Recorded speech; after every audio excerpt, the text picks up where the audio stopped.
Yo, what's up? Time, dude. It's been a long ass time. Oh God, yeah, it has. Let me invite this freeloader. Look who decided to show the fuck up. You don't want to talk. I had to update. By the way, Joe. I had to update. I know. I have something you don't have. Okay. Not sure if you can see it. Best dad ever. You understand what you have a kid. Yeah, what's going on? I'm never gonna understand that probably. So. You hope. I tried to see if this works, but I would never be like Philly Jim. What's going on? What the hell is that? What is that? A plate connected to a wire? What the hell is that? What the fuck this is? But someone gave it to me. It's a microphone. Oh damn! Is the Hello Kitty notebook working out, or what? You bastard! You know that? I'm a bastard. The Hello Kitty notebook. Nice fucking mug.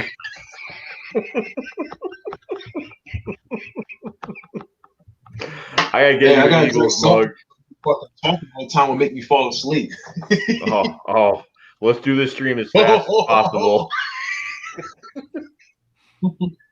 This fucking guy. All right, gentlemen. Go ahead, Des. Go ahead. You go ahead. Go. No, Joe. No, this is your show. This is your channel. No, you go ahead. You go ahead. Some go ahead. Yeah, dude. What is going on, everyone? Welcome to another exciting live stream. I am your host, Ronald Darby. This asshole on the far left, Joey Shakes, Lane Johnson, and I don't know what I can say about Philly Jim. I guess we'll call him Toby Maguire, Peter Parker, something for now. I don't fucking know. But what's going on, everyone? And unfortunately, Mushmouth from Fat Albert, or I guess you can call him Spunky 445, won't be in this live stream. But I hope everyone is doing well. But what's going on, man? What's up, Philly Jim? How you doing? What's up, Des, man? It's good to see you again. Stays good here. Hold on a second. That's better. That's Shut better. up, Joey. There we go. Let's go. All right.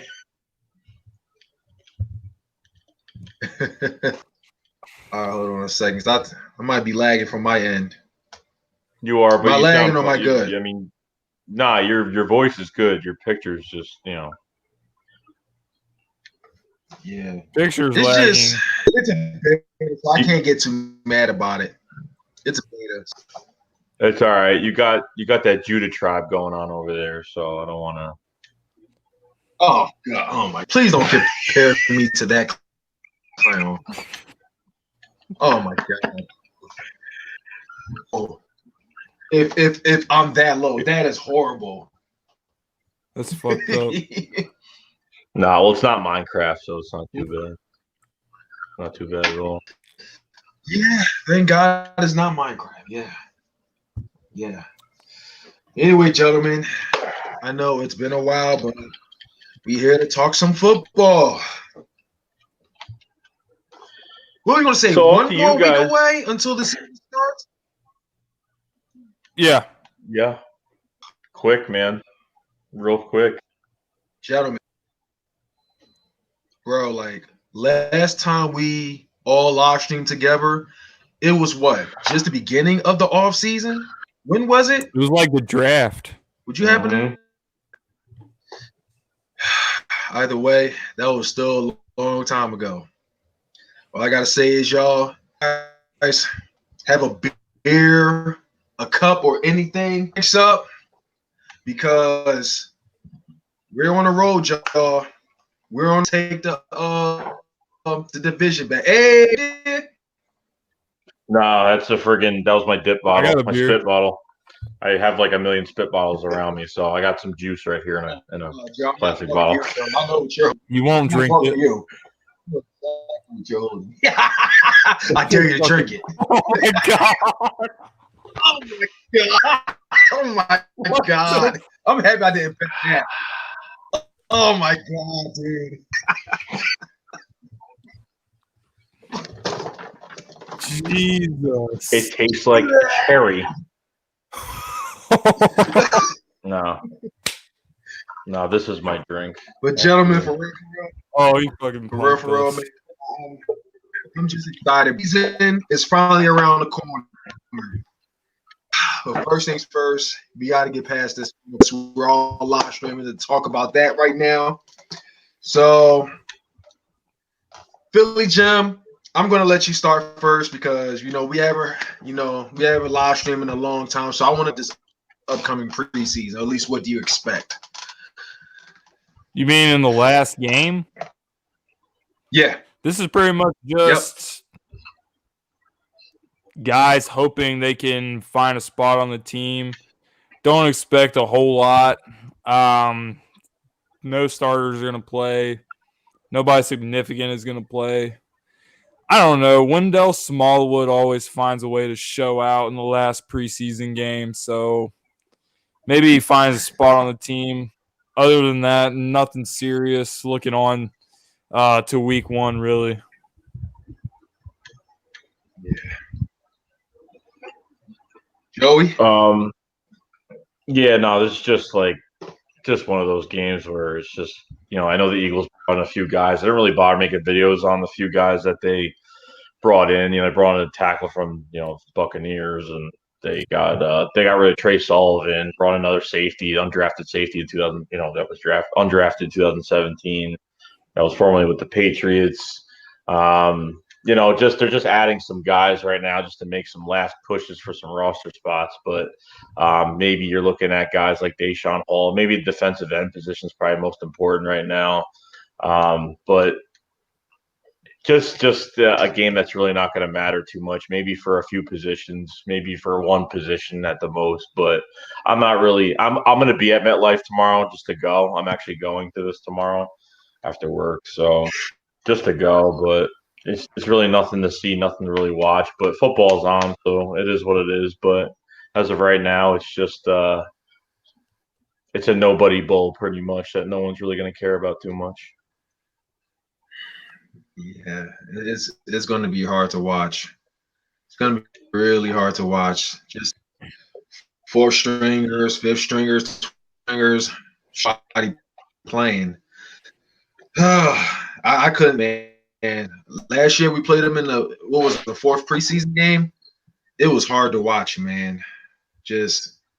I just can't wait till it's done. It's gonna be like still might be more entertaining than the Super Bowl.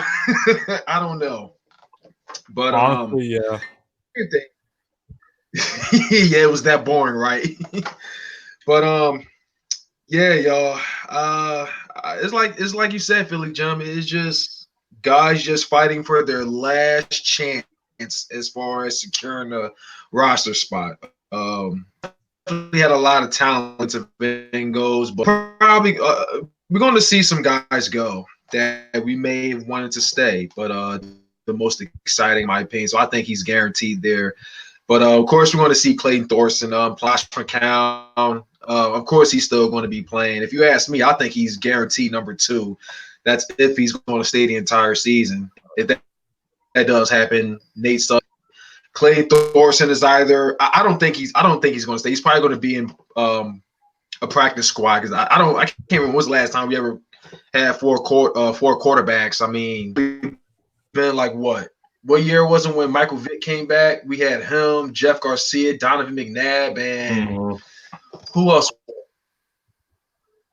Was it no, it wasn't Kevin, I think it was Kevin Cobb.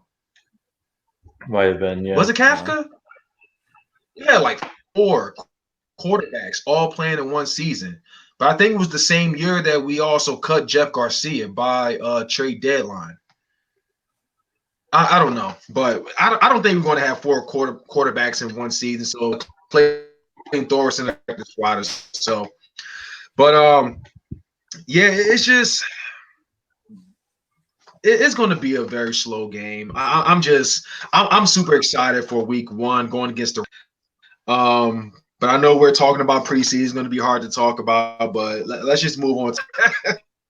No, you know what? The preseason, it's funny. It's funny because you know what? Like,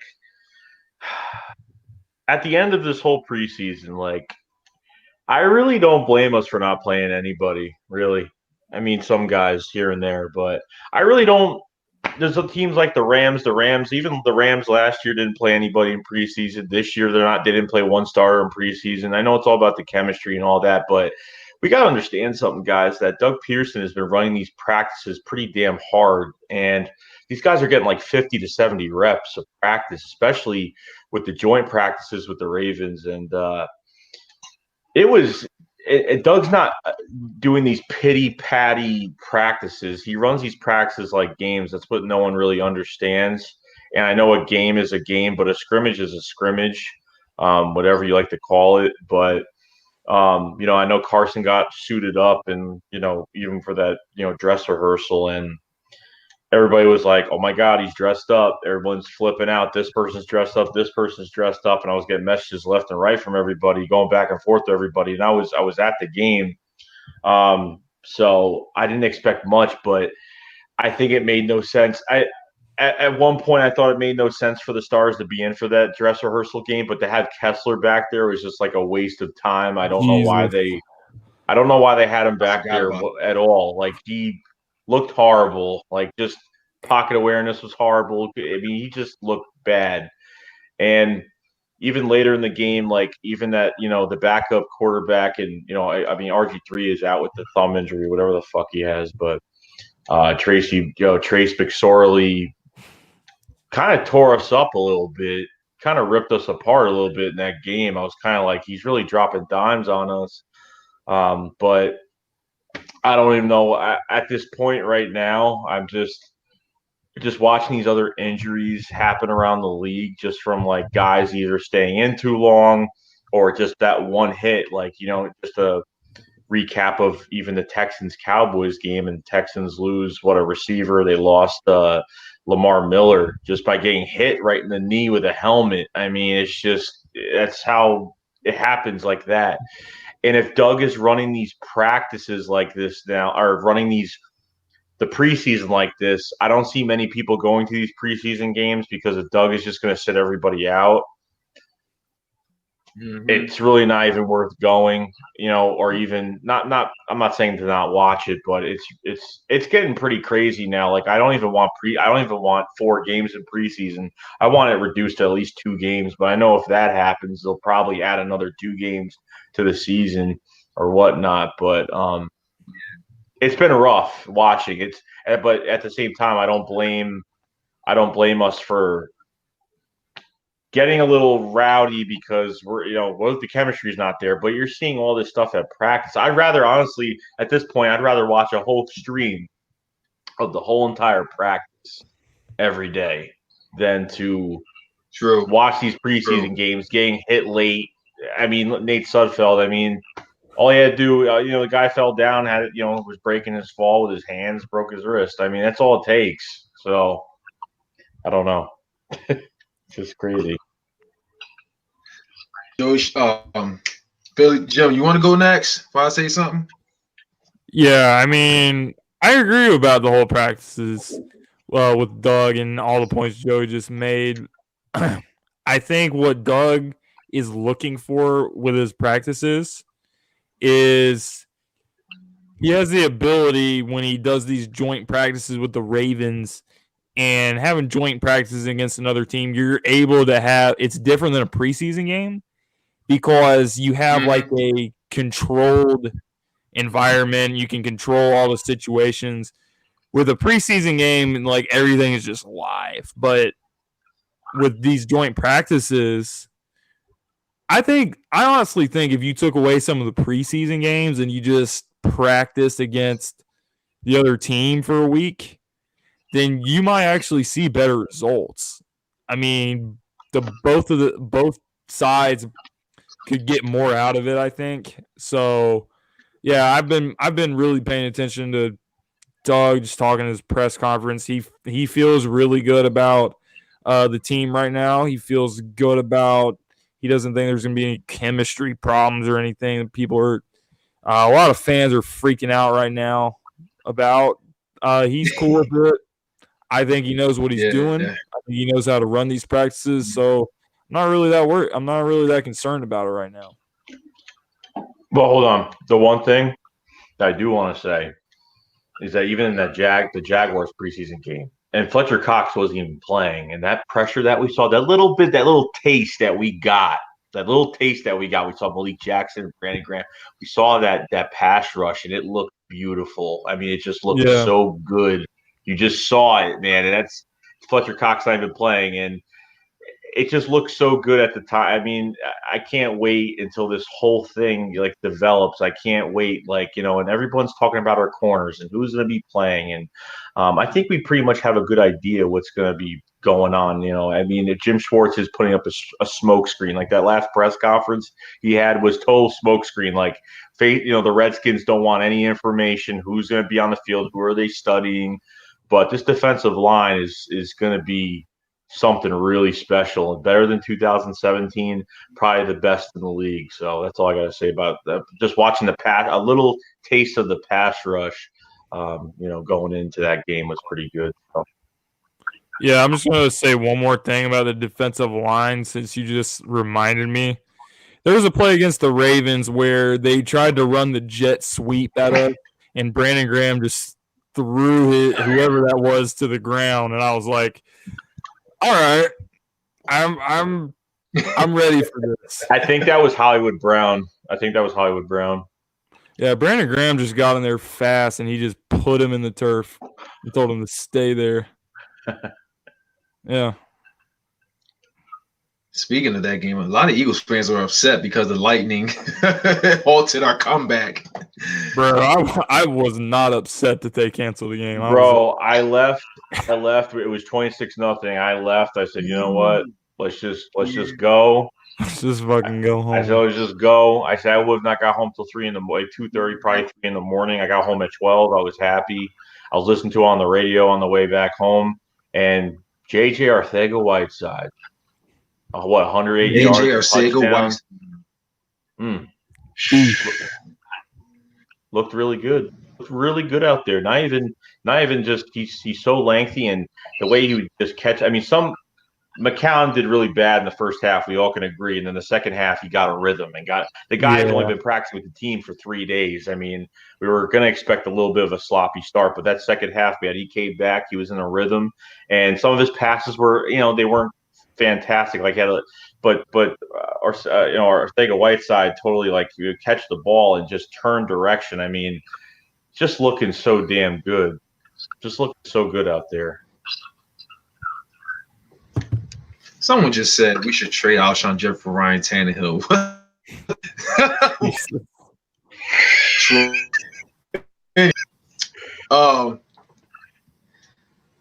Yeah, I got. But back we were saying about preseason.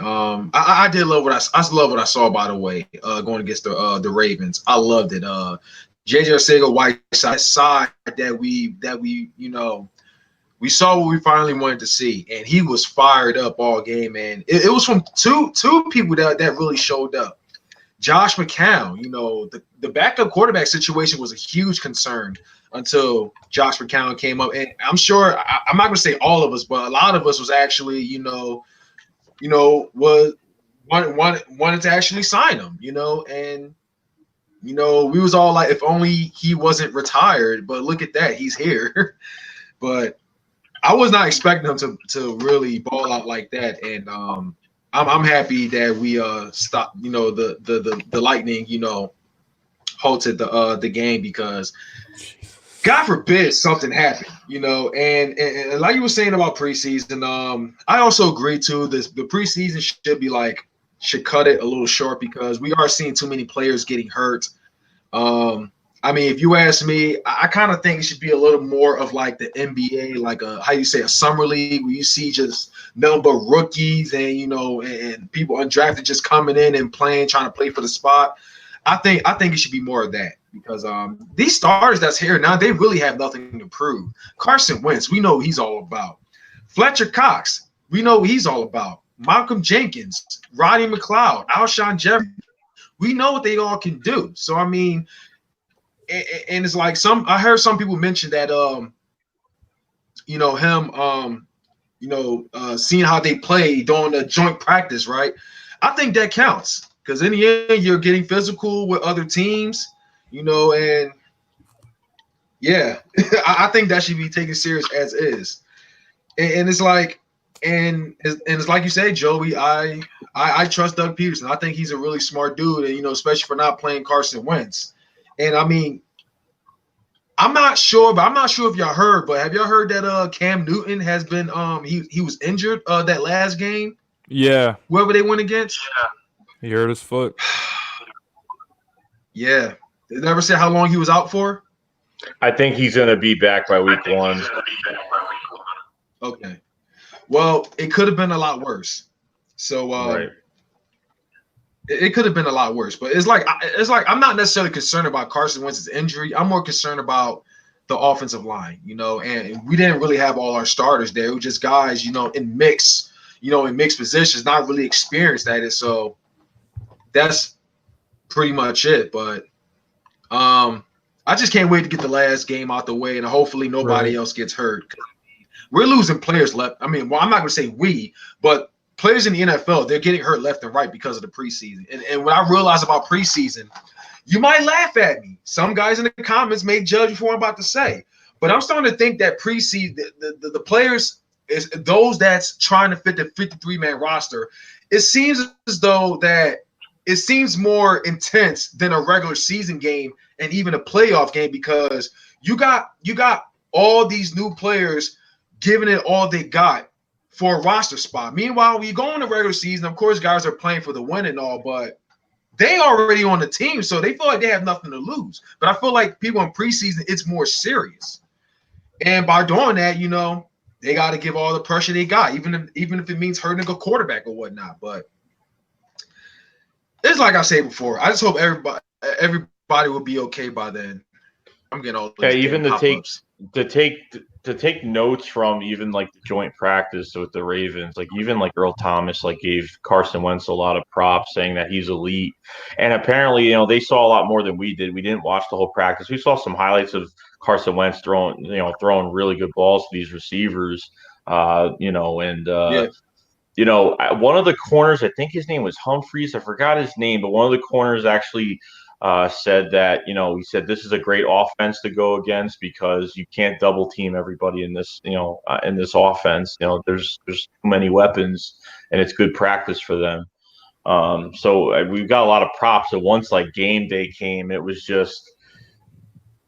just wasn't. It was a mixed bag. You can't rest all your starters like you can, but you got to have at least a few guys get a few reps here and there.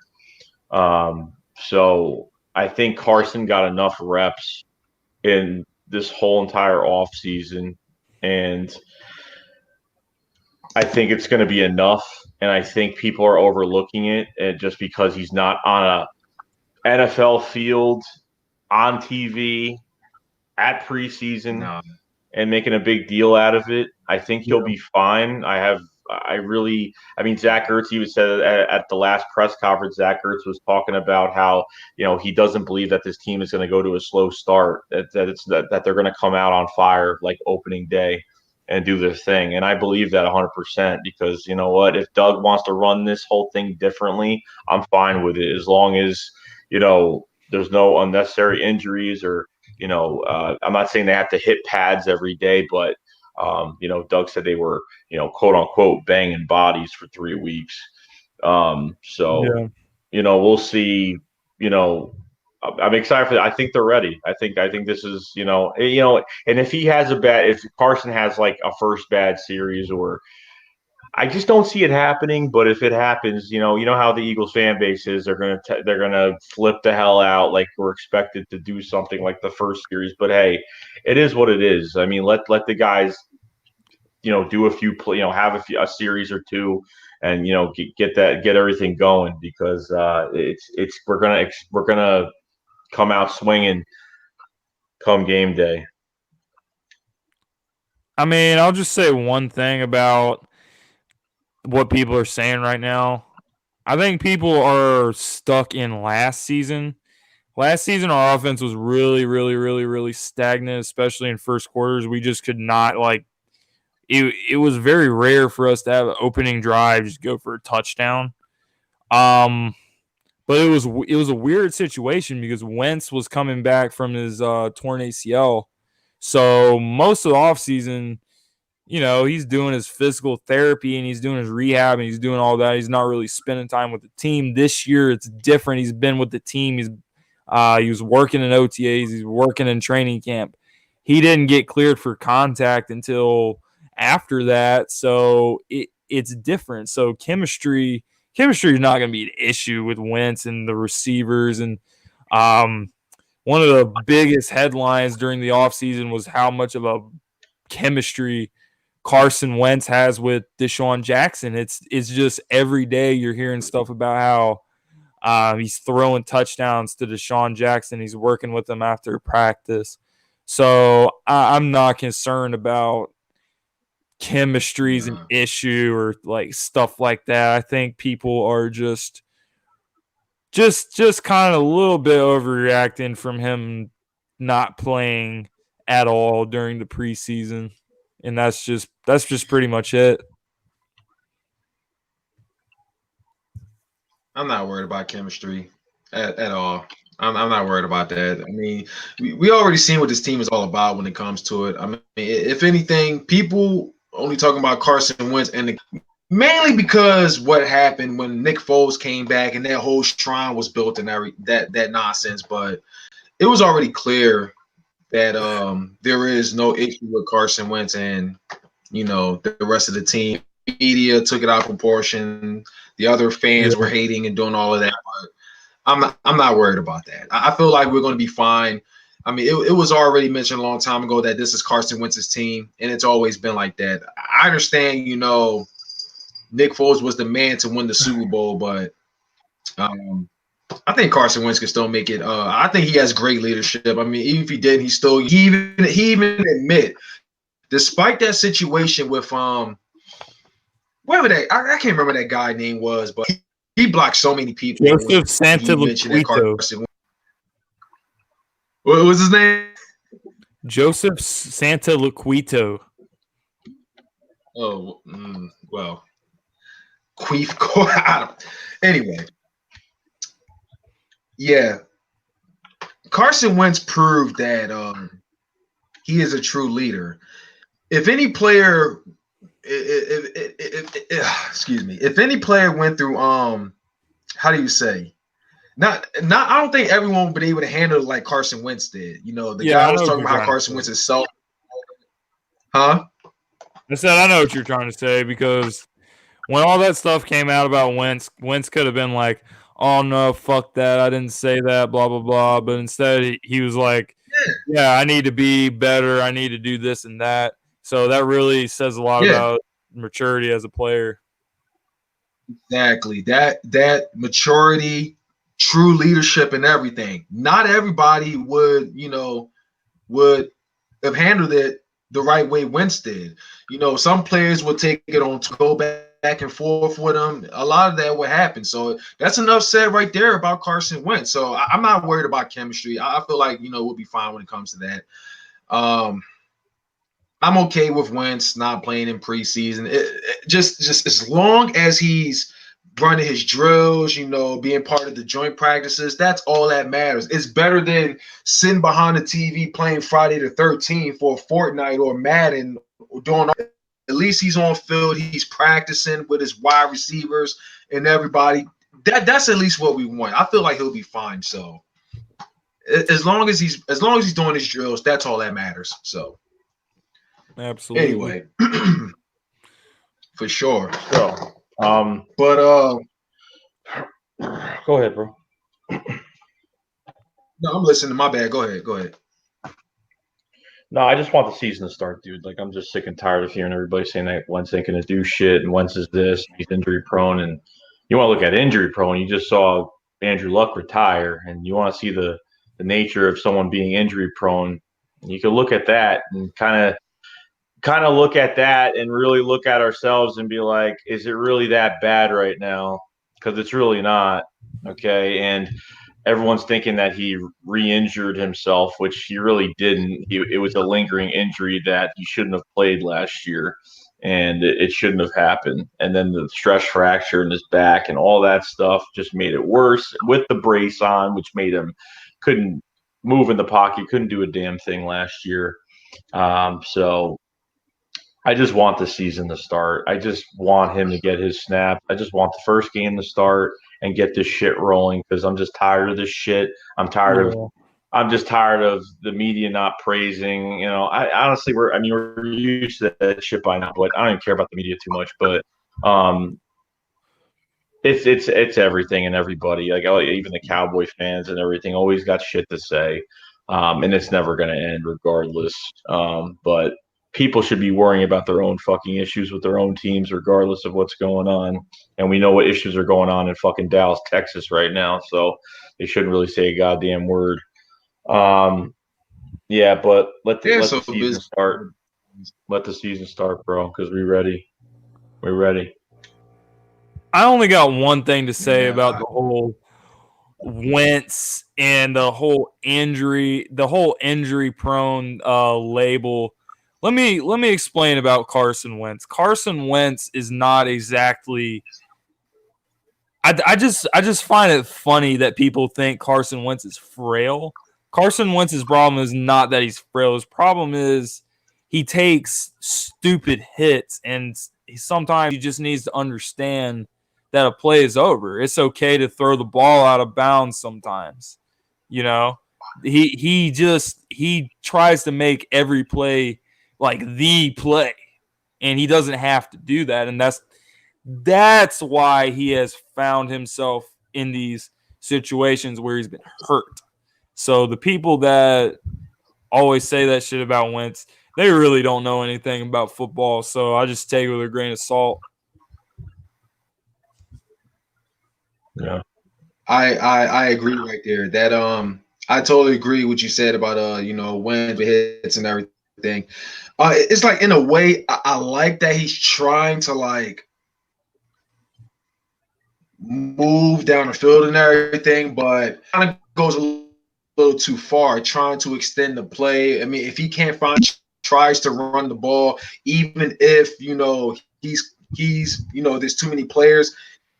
It's just not worth the risk, man. We already found out the hard way to. It's not worth it.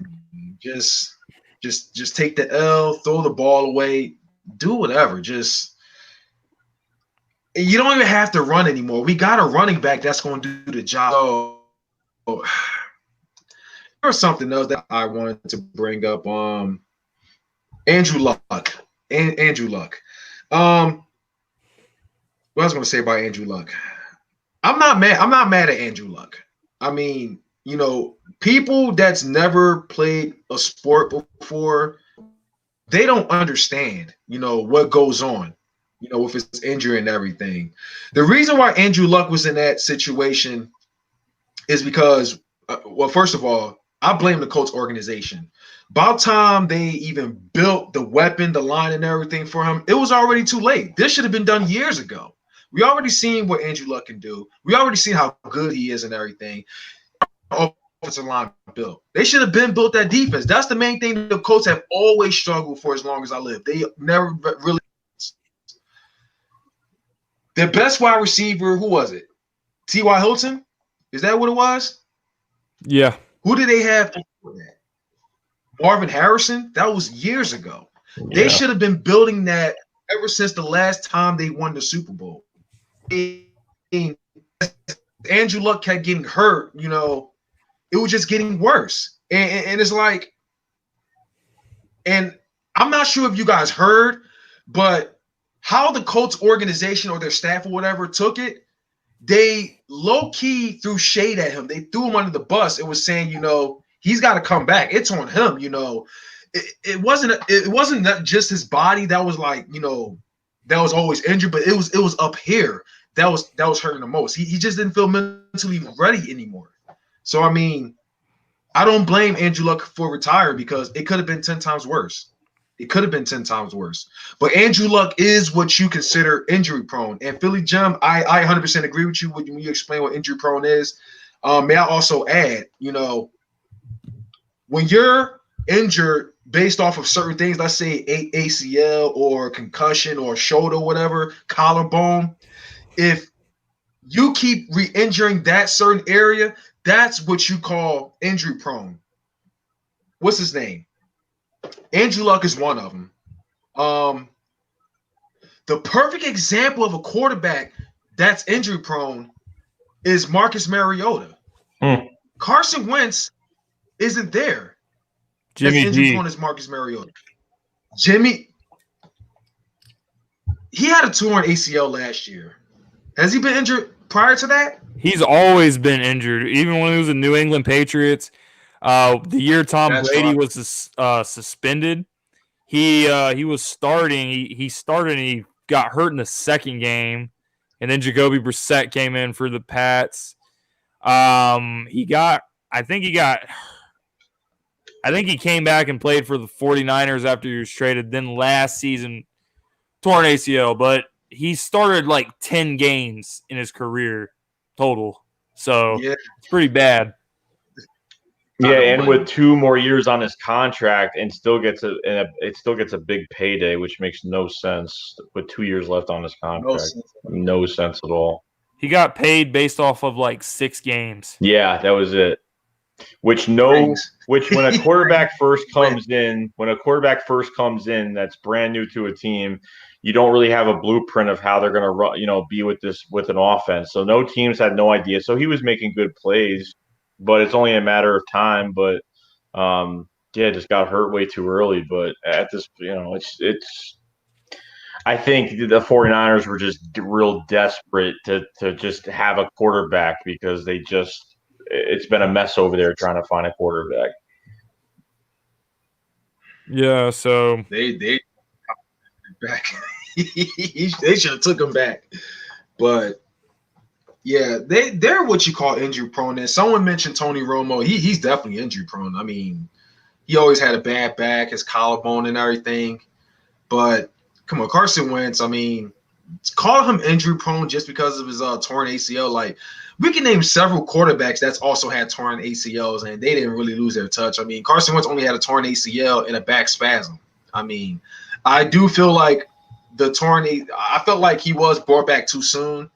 I even told myself, I even said it several times, I would have been okay with Carson Wentz being out the entire following season, just let Nick Foles play. Not because he won us a Super Bowl, but because, Carson Wentz is a franchise quarterback that a lot of us agree to. And I would have much rather Carson Wentz come back and be able to play for the next 10 years than for him to come back so soon. And if something happened, we may have never seen him again. I mean, thank God he's back, but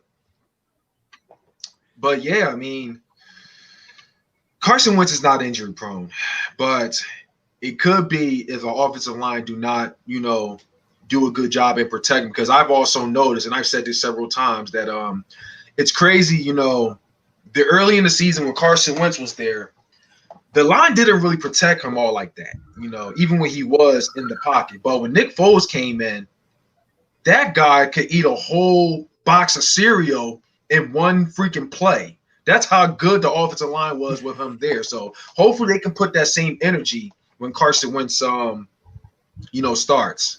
I mean, I got faith they will, but yeah, that's pretty much it right there. But that's pretty much all I got to say right there.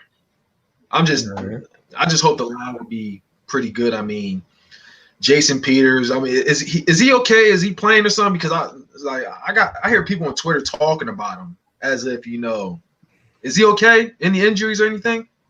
I mean, Jason Peters is good, man. He's fine. I haven't heard anything about him being hurt. All I know is he's like 37 years old and he shut Khalil Mack down in the playoffs. Perfect dude to be grooming Andre Dillard. And as we move on to the next thing, I just want to get something off my chest. I really liked the pick getting Andre Dillard, and I think he's been really impressive in preseason and training camp. That being said, there was don't know the guy's name. He's a reporter for the Houston Texans. And with all this Jadeveon Clowney talk that's been going on, Texans offensive line's really bad. So he went to Twitter and he put this trade proposal out where the Texans got Andre Dillard, who, by the way, we jumped in front of the Houston Texans to draft. And we get Jadeveon Clowney. And I just think it would be number one, it would be incredibly stupid to do it. Number two, Howie Roseman will not make that trade. Number three, if Jason Peters goes down and we trade Andre Dillard, then our offensive line's fucked after that. Make no mistake about it. And that's pretty much it. 1, 2, 3. I know what tweet you're talking about. I saw, they were talking about trading. So that was a Texas. Oh my God, I should have known, but I could have sworn they already drafted a tackle. They did. After they took Titus Howard from Alabama State. Yeah. So they were talking about us trading Andre Dillard in a 20.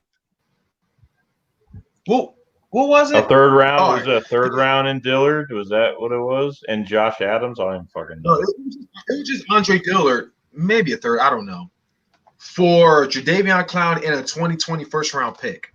I think that was a tweet you was talking about. And I was just looking at his tweet like, that doesn't make any sense. Yeah. If we were talking about giving them multiple first-round picks, then, I mean, I'll think about it, but just one first-round pick? Nah. But the Texans, they put themselves in that situation. They should have been focused on that offensive line, for as long as Deshaun Watson was there. And then there was talks about, Jadeveon Clowney and the Miami Dolphins. It was kind of sparking up for the moment, but the Texans wanted what's his name, Laramie Tunsil, something like that. I can't get his first name right. Yeah, I'm gonna say Tunsil. They wanted the Texans wanted Tunsil, and the Dolphins said no. So I guess that's not going to happen. The problem is So- the Texans are trying to get a starting left tackle from some team, and it's not a team is not going to fucking give up a starting left tackle. Left tackle protecting the quarterback's blind side is too valuable. So a team is not just going to say, "Oh, we have a really good quality starting left tackle. We're going to trade him for a defensive end who wants a lot of money." You're just not going to see that. I think the Eagles could come up with a trade package to get him. I mean, I think the Eagles could trade Clement if they wanted to trade him. I think we got enough at running back, and they need a running back. Big V, I think Big V has played well. He's really been playing more so guard than he's been playing tackle. I mean, he would help their offensive line, but the Texans are insane if they think the team is going to give up a player who is starting left tackle for Clowney. It's crazy. Yeah, no, because if he was already on contract, the trade would be a little bit more easy. But since like he needs a new contract, it kind of downgrades a trade because then you have to pay this man all this money.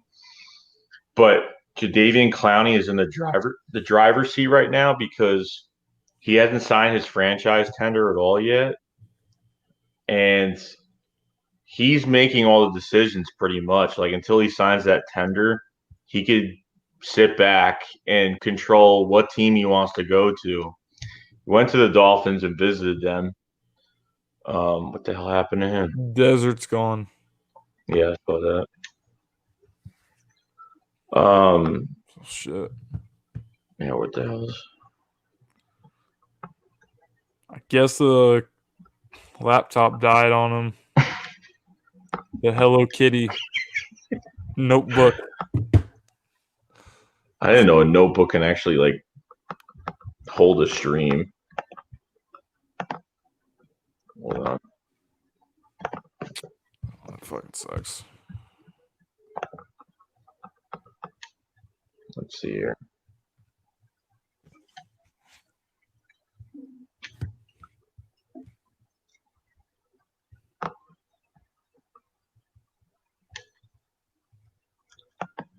I think he went over to Miami. I think he just wanted to see what it was going to be like over there. I don't think he's even interested in going there. I don't know if this was before he fired his agent or after he fired his agent. Didn't like the direction he was taking that his agent was putting him in.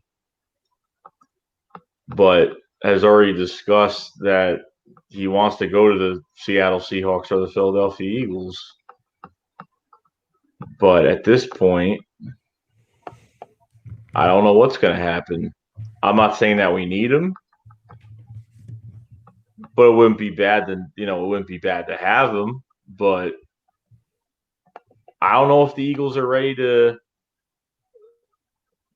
I don't know if the Eagles are ready to. I don't know what the answer is to this. I really don't. There he is. Fucking it didn't. Fuck you, Philly Joe. I heard you. You heard what I said? Yeah, you can call it Hello Kitty. Yeah, laptop's a piece of shit. It's just a notebook would never have this issue. You just let it sit for a while and it just gets viruses, even if it's fucking dead. Oh God. Okay. So we're just talking about Jadeveon Clowney in this situation. I honestly don't know what we would be willing to give them. I've been thinking about it, and I just can't really narrow it down. Nelson Aguilar's name has been floated around. Big V's name has been floated around. I don't know though. And as far as draft picks, would you really want to give up? Second round picks can be really valuable. We got Miles Sanders and J.J. Arcega-Whiteside with a second round pick. So do you really want to just say, hey, here's a second round pick and God knows if it's a rental or not. So I just don't. I think the Eagles are just probably kicking the tires. They did the same thing with the Antonio Brown situation. They always try to stay in touch with teams, call teams, make sure, what's the situation. Even if they're not going to ultimately make a trade. But we'll see. I'm going to tell you this right now. Right now, it may say that the Eagles are in trade talks or whatever. I think once the move is done, there's going to be a report that there was never talk that Eagles were interested in Jadeveon Clowney, because I was on the room. It just seemed to me it happens all the time. It always happens. I don't think we've ever gotten in trade talks with it. It's just a lot of clickbait nonsense going on. It just, what do we really need him for? I mean, we got Brandon Graham, Derek Barnett, Vinny Curry. He's really good in Philly. Fletcher Cox, Malik Jackson, Deshaun Hall now. I mean, we got several people. It's like, what do we really need your Jadeveon Clowney for? Unless we're going to move him to linebacker, because I heard, he may have some kind of experience there. But other than that, what do we really need him for? So just watch. When the move is done, whether he goes to Miami, whether he goes to Seattle, he's probably not going to it's probably, yeah. I'm starting to think it's bullshit at this point. But yeah, I forgot. I'm trying to find it because I didn't save it, and I found it before. Somebody from NFL that was legit was talking about Washington, the New York Jets, Seattle Seahawks, Philadelphia Eagles have been in trade talks for acquiring Jadeveon Clowney. And this was today. This was earlier today. I like you said, you can't believe everything. Like, when a player says they want to go here, it doesn't mean a damn thing. Yeah. I don't know why he would say two teams like the Philadelphia Eagles. Or I mean, I would know why, but I'm saying, like, would he really come out and talk about two teams that he wants to go for? That he wants to try to go and do something. But I don't know if the Eagles even have interest. We've even had discussions about, the whole Connor Barnes situation, that he's been in contact with Philly, with Howie Roseman in the front office, saying that, if they don't get any production out of these defensive ends, because we're looking for a fourth spot and a fifth spot right now. Deshaun Hall's pretty much locked up one of those spots. We could all probably agree on that. But right now, is Sharif Miller or I don't even know. I don't even know if have these other guys really made a push to be in this rotation right now. I mean, I've kind of been keeping my eye on Josh Sweat. I think Josh Sweat looks better than last year. Yeah. Yep. Agreed. I mean, it's hard, man. I don't know how these coaches do it. Like, I don't know how they, like, it must be the most stressful time. Like, Saturday at 4 p.m., we're cutting this roster down. And it must be the most stressful job to have, because how do you – it's got to be hours and hours of film watching. Like, how do you just, like – say you want to look at Joshua Sharif Miller and Deshaun Hall. I mean, Deshaun Hall, he's been – between the pressure, the quarterback, even like mid to late quarterback hits, as long as he's getting there, I don't care. Like, this defensive line, it's all about pressure. That's what it's all about. All about pressure. It's not about getting the sacks. I mean, it's nice to get sacks, but it's really all about the pressure, like, in the end. But how do these coaches decide who's going to be the next, like, with the defensive line? Is it off pressures? Is it off, I mean, who they're going against? Is it, I don't know how they do it, but I think really Deshaun Hall makes a good case. not as a starter, but there's technically not a starter. Like it's group rotation. So is he going to be good enough against high tier talent, against good tackles in the league? It's not like Deshaun Hall's never had starting experience. Unfortunately, he had some starting experience with the Carolina Panthers, then got injured, then went from, I forgot what other team he went to after that, but he was just bouncing around like at least another two teams. Then finally came here last year. I think he came here and lit it up. And a name that we've all been covering, what's been going on with training camp and everything that's going on. And I never heard Deshaun Hall's name, probably maybe once, but nothing perfect. Yeah. Never heard his name. And then all of a sudden, the first game, I was like, you know what? Could have been just a really lucky day. Let's see what happens the next week. And then he's still getting pressure and still hitting the quarterback, still doing his thing. And it just continued and continued and continued. So now it's like I don't even think I really need to see him in the fourth game, really, because who are the Jets really going to have out there?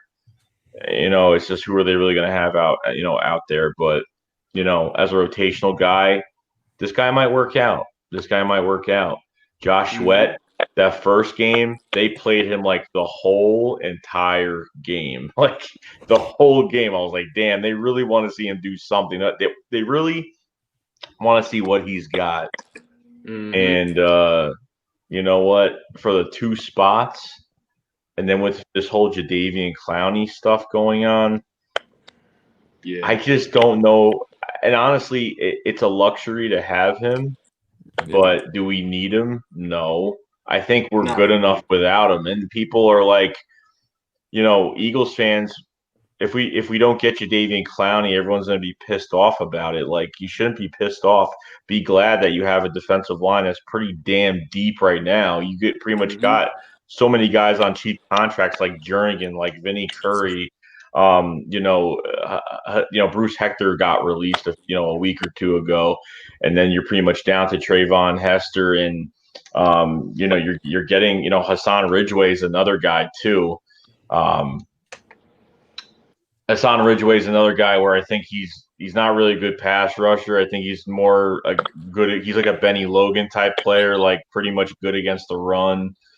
He's not fast. He's like, he can't chase after anybody. The guy just doesn't have it. But it's going to be crazy with the cuts going Saturday. So I'm pretty psyched to see what happens.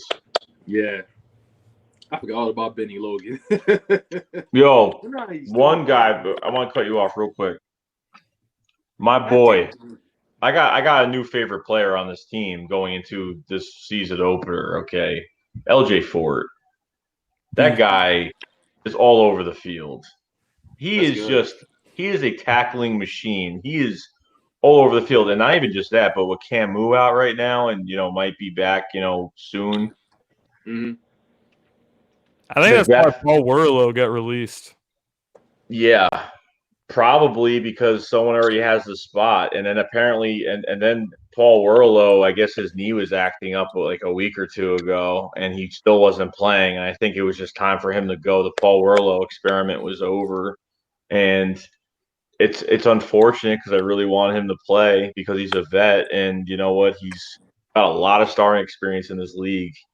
And unfortunately, they just had to let him go. And I think it's pretty set now. And I think with Zach Brown and Nate Gary was making some tackles too. Nate Gary, hopefully he has transformed into a linebacker that, we all think he's going to be, because you know what? He switched from safety to linebacker, went to Nebraska, played safety, and they switched his position. So I didn't expect him in the first year to do anything because he was horrible.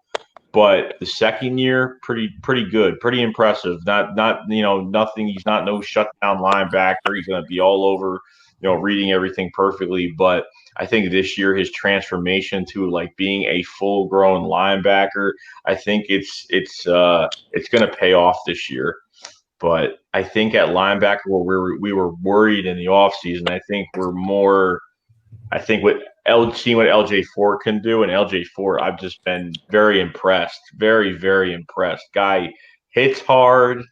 guy tackles really well. He barely lets any tackles go around him. I mean, he's all over the field. That's the only, and it's very easy to see him because he's got the black visor on, so I can't even miss him, especially with the white jersey with the black visor. It's like very easy to see him on the field. So all over the place. So I got to say, LJ Ford is like one of my favorites going into the season.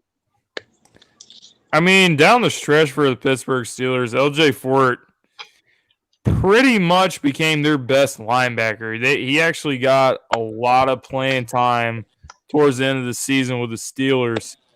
So when he came over, he's really known for being a good special teams player. But with our linebacker situation, he really had an opportunity to show out, and I think he's just taking advantage of the opportunity that he has. Yeah. Totally agree.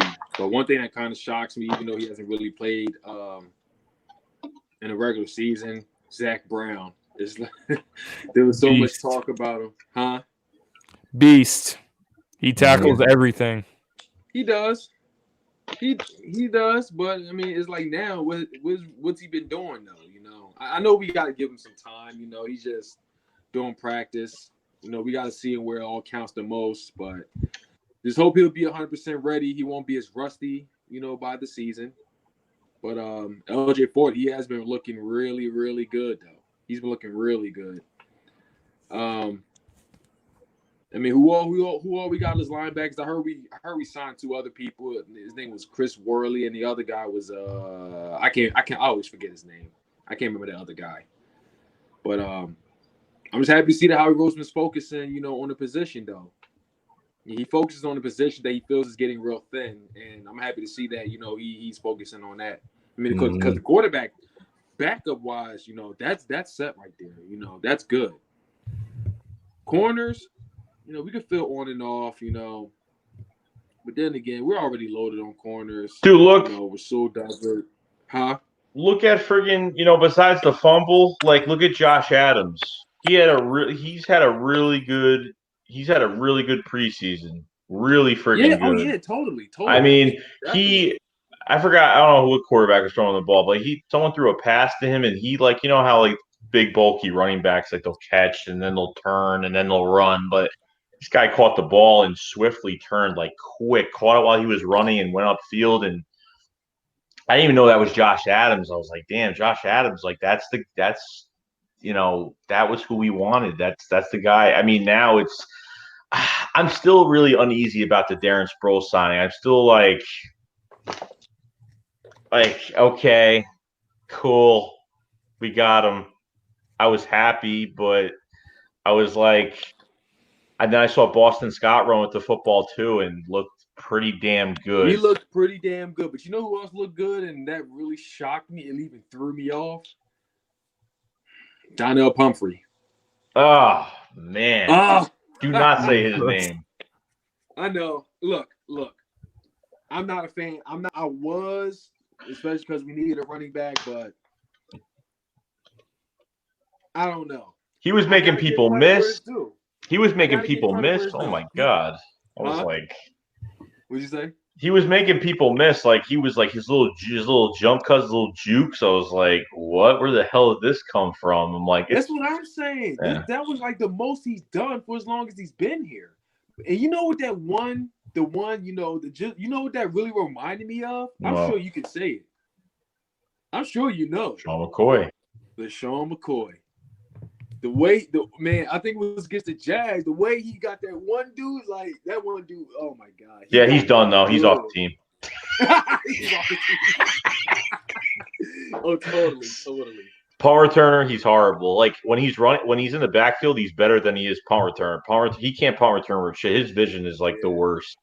The worst. But we didn't even talk about Miles Sanders at all. Other than the first game when he had the 3 carries that went nowhere because the offensive line was getting pushed back like crazy.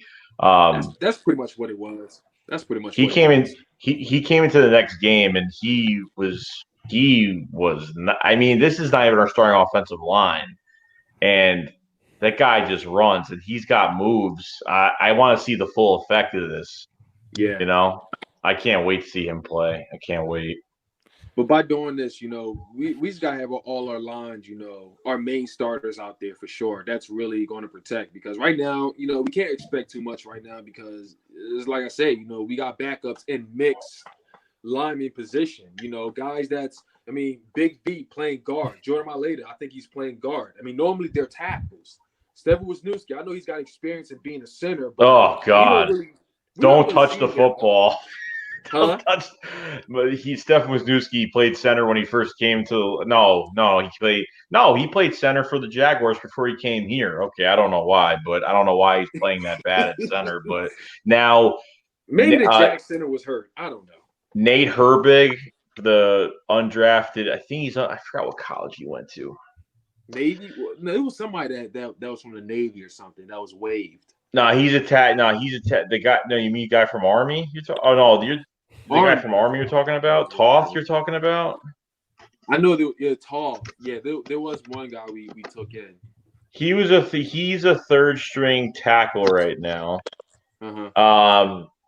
That Nate Herbig started second team center, and he did really well, better than Wisniewski. Wisniewski just has to be a swing guard regardless. I know they're trying to cross-train everybody. Jordan Mailata hasn't really played bad at all at right tackle, whatsoever. But we'll see. I think you even look at Andre Diller, he's played really good, but he made some mistakes, guys. He had a few holding calls. He had a few offside penalties last game and a few holding calls as well. But he'll learn from it. I'm not even worried about it too much. But Andre Dillard has been really, really good. And the good thing is he's been blocking Brandon Graham at practice and Vinny Curry. And, he's got a lot of good practice against this D-line. So plus the mentoring of Jason Peters on top of everything else. Yeah. It's looking pretty good right now with him. I'm not even worried. I wouldn't really even care too much if they even put him in a game this year if they had to. So this is, you never know. Jason Peters was taken out of games if he was fatigued out last year. They were taking him out of games. Then Big V came in. And then Jason Peters just played the rest of the way at the end of the year and did a really good job. So, we'll see. The offensive line's got so many pieces. That's got the cross training is where it's going to count the most. I was kind of surprised they even traded Ryan Bates to the Buffalo Bills to get Eli Harold at defensive end over there. That hasn't done a damn thing either. Where Ryan Bates could play 4 positions. He could play center, both guards, and left tackle.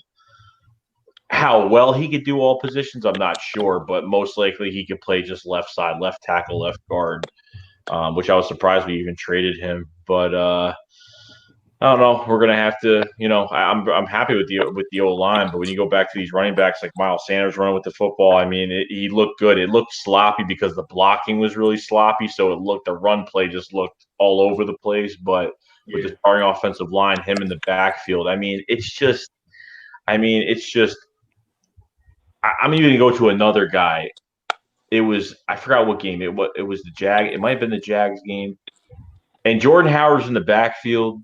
It was 3rd and 1, 3rd and 2. He made it look so freaking easy just crossing that first down marker. He made it look so – I can't see us kicking field goal. If we're in the red zone, there's no excuse not to score. There's no excuse. And Jake Elliott, I swear to fucking God, this guy is pissing me off the most out of everybody. 40-yarders he misses, 35, 42, 45. But a 53-yarder right down the damn middle like it's nothing. But no, of course, that's fine.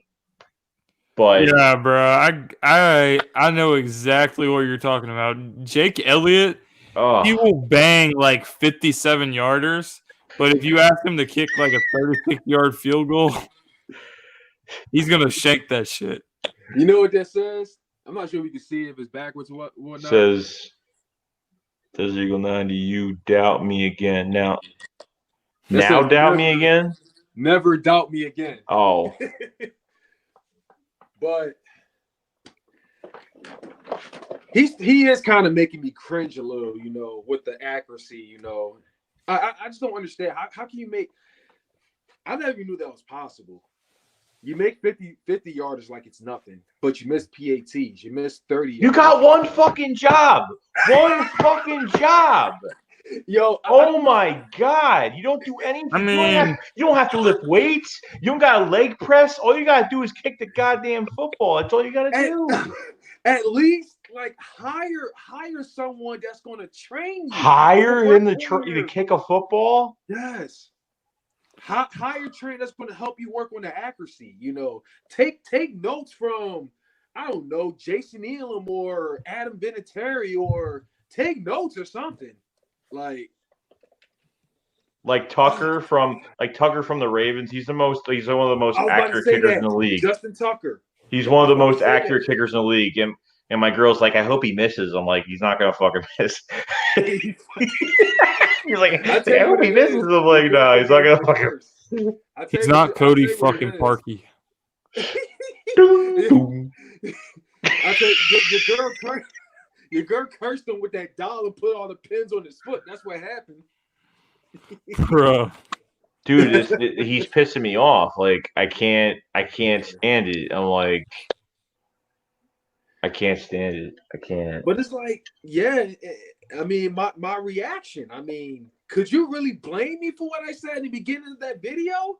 Like, no one would thought he was going to make that kick. No one. And all of them PATs and 30 yarders that he was missing, how could you be a believer in that? I mean, I didn't completely doubt him. That's like Jake Elliott's version of like the Odell Beckham one-handed catch, and then that's it. Like that's his career. Pretty much. It's done. Pretty much. That's it. His game of fame, and that's where it ends.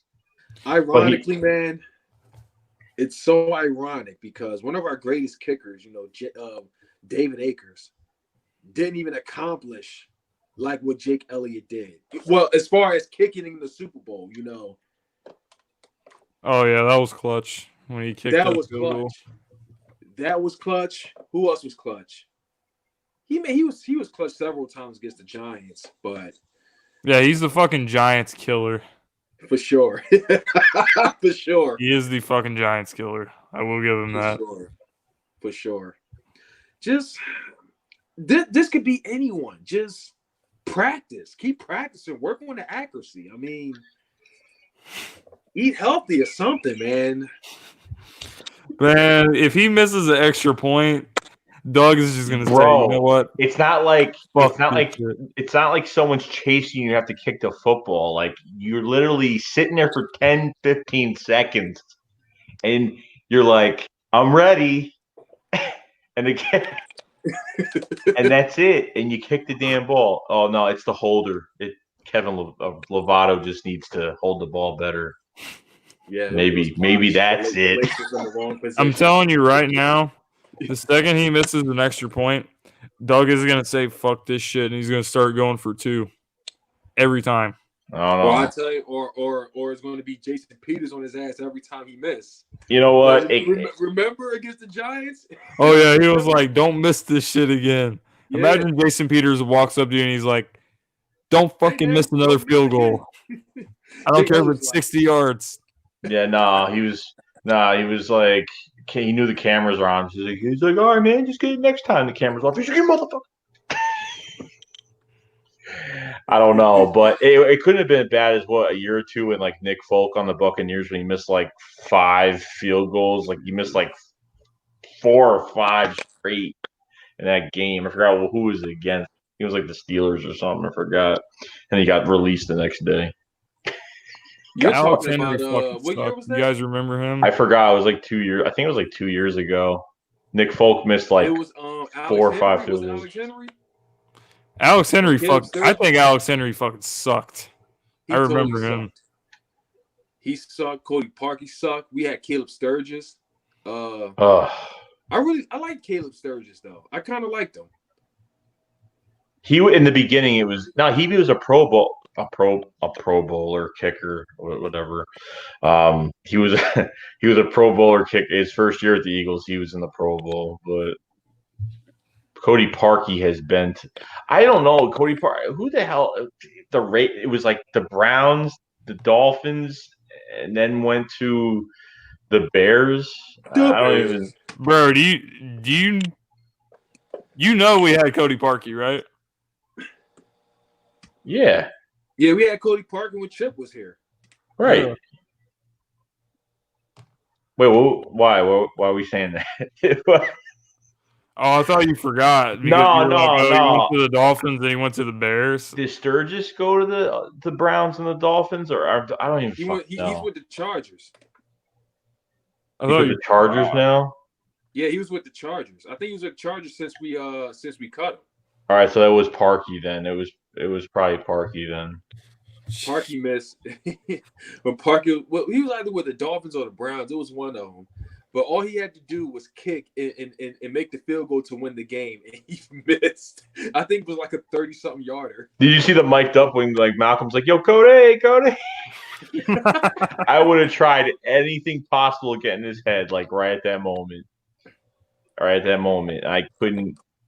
I mean, it was a tip when we found out. We're like, "Oh my god, he actually missed," but it was actually a tip. So I think it worked.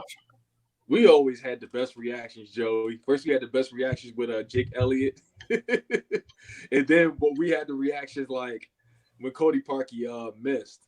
I still couldn't believe it. My face was frozen. I was like, no fucking way this happened. I saw the ball. I heard like boing, boing, and then I saw the ball just hit the field. I was like, no fucking way. And our receivers, like that friggin' series, like it was double moves the whole fucking time. I mean, Avonte Max was getting fucking burned. Burned. We just I was like, I thought we were fucked because Tariq Cohen had that big ass return, and they got the ball like the 40-yard line. Yeah. That moment, my whole shit dropped. Like, I was like, well, this might be over. Cheers to y'all. Cheers to the season. I was just praying and praying and praying. Please miss. I still can't believe I low-key knew he was going to miss after they iced him, though. I had a feeling. Matt Nagy is still talking about this shit this year. It burns. It's when they come to Philadelphia this year. Oh, I'm telling you, there is gonna be some signs out in the front row. I'm telling you, there's gonna be some shit out there. I'm telling you, it's gonna be bad. Doink, bro. Just have a big sign low key though. Whenever they try to kick the field goal. All these NFL reporters keep saying how Carly Lloyd, she plays for the U.S. national team. I low-key think one of the teams that fucking offered her is the Bears. Don't at me, though. I can't believe they gave us Jordan Howard, though. Still can't believe that. Like, that's the deal that went on. A conditional 6. This is hard. This is a hard trade to do. Conditional over that. Is that what it was? A conditional 6? A conditional 6. That's what took so freaking long. Jesus. And they wanted a 4th round. I thought maybe 3rd, 4th round pick, but conditional 6. Sure, $2 million for the year. Yeah, no problem. I'll take that. Better than what Zeke was asking for or Melvin Gordon. No, dude, we don't got to deal with people holding out. We don't got to deal with people missing practice. We don't got to deal with people doing – it's all about the trust in the front office and relationships in the front office and the culture of this football team. That's why no one does that dumb shit over here at all. Got to deal with that crap. If anything, we might say Malcolm Jenkins. I'm not sure if he was really, really holding out, but – at least he don't need to be an OTA. Why the hell does he have to be at OTAs? Well, I never said that. I agree. You don't have to be an OTA. If you want to go on vacation, by all means, knock yourself out. It's much deserved. You know? You don't need. He could have held out. He could have held out now. He could have held out, but he said he even said, "I think I'm underpaid," and that's fine. But he says he has a really good relationship with Howie Roseman and. They probably promised him that they'll get it done when they get it done, whether it's now, whether it's in the middle of the year, whether it's at the end of the year, whatever it is, he's going to retire a freaking Philadelphia Eagle regardless. Mm-hmm. So, don't matter. Yep. because it sucks when a player holds out and you're like, you don't know what's going to happen. And it's just lingering in your head for days and days and days. And you're just like, either you're going to be with the team or you're not going to be with the team. So, yeah. The only player I probably would have seen holding out if he was still here probably would have been Michael Bennett. He wasn't a team player. Yeah, he wanted to get paid. Yeah. But we gained more from getting rid of him. I was really mad we got rid of him. If anything, it was just to the Patriots of all teams. Yeah, fuck that. He was supposed to make like $7 million this year, though. That's really the reason they try to move on from him. The cap situation at the beginning of free agency was kind of fucked, and then Howie did all these things so we could get back to like $23 million, and it worked. So that's how we got Malik Jackson and all of them. Malik Jackson, man. Back. Malik Jackson can overtake guards like it's nothing.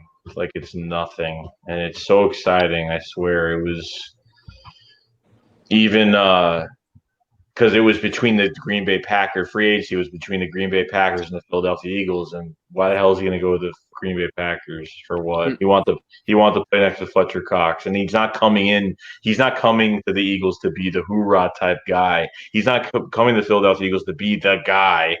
He's an additional piece that's going to help out, and that's it. And I think that's less stress for him. He just needs to play football to his best ability, and that's it. I can't deny. I can't put this team. I can't deny this defensive line. I can't. Like it's. I mean,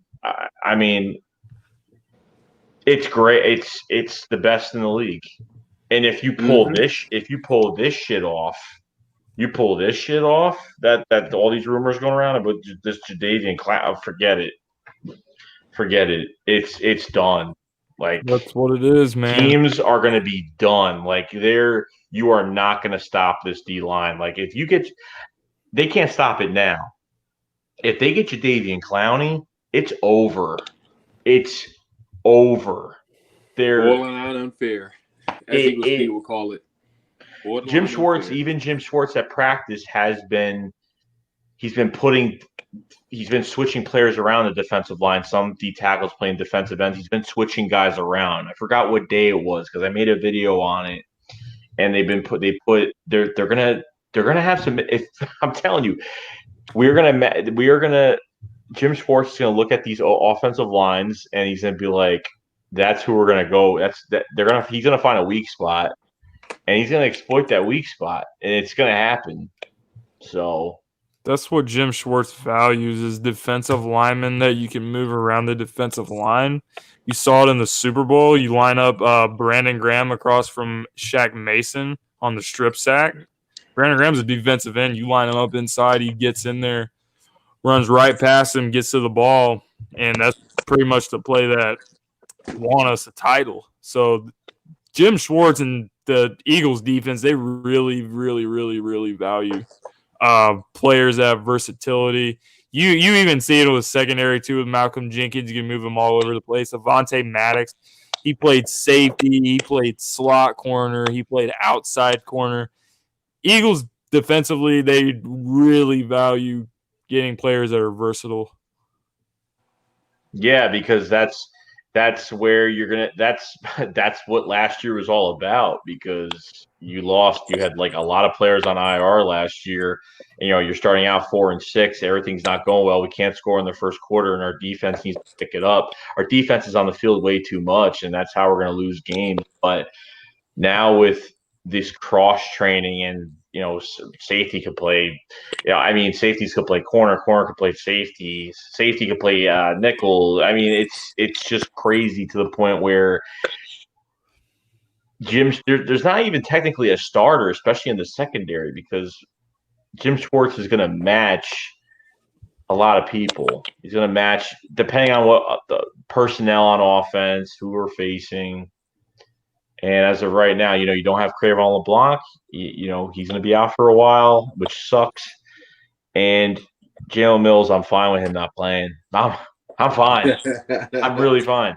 I mean, honestly, Yeah, even to totally. this part, maybe they didn't get enough reps. Sidney Jones, to me, he didn't really look too good in preseason. I don't know why, but I saw some catches. I saw some pretty good throws coming his way and didn't really defend too well. But it's just a series or two. I'm not going to go crazy about it, but we don't have our starting defensive line out there even doing anything either. So that's where the bread and butter of this defense starts, from the trenches, and that's just how it is right now. So I'm happy with it.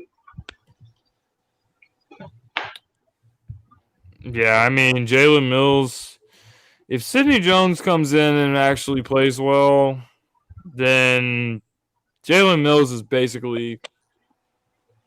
he's basically fucked. He's going to lose his job if that happens. So I hope so. I thought Sidney Jones would finally have his year this season. They've been saying good things about him throughout training camp. Yep. So hopefully he can actually do something. Took him in the second round. Really thought he was going to be the guy.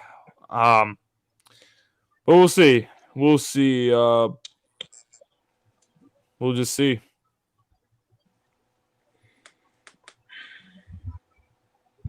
Yeah, Sid, this year is going to be this year is going to be, how do you say, a make it or break it for Sidney Jones. I mean, we've had him for about 2 years now.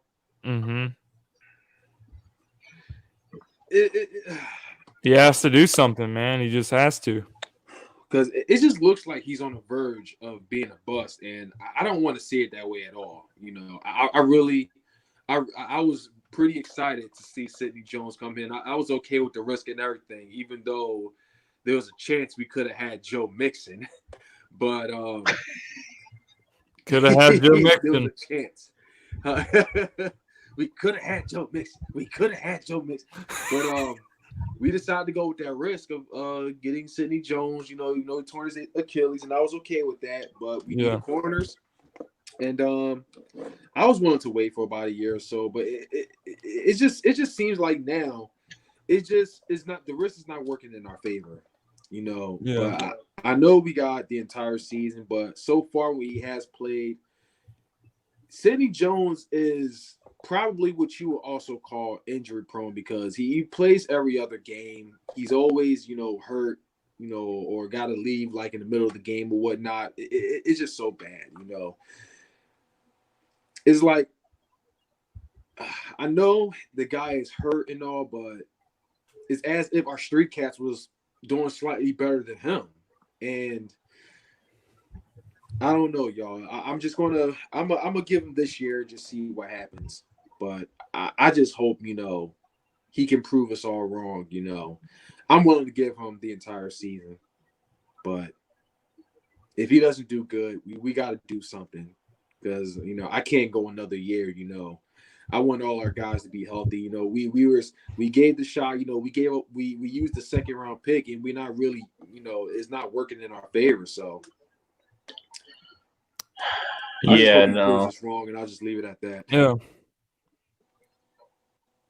But fuck it. I mean, even if Sidney Jones doesn't play good, I think Rasul Douglas, I mean, over the last couple of years, he's shown he can play as well. So, I don't think we're screwed if Jalen Mills doesn't come back.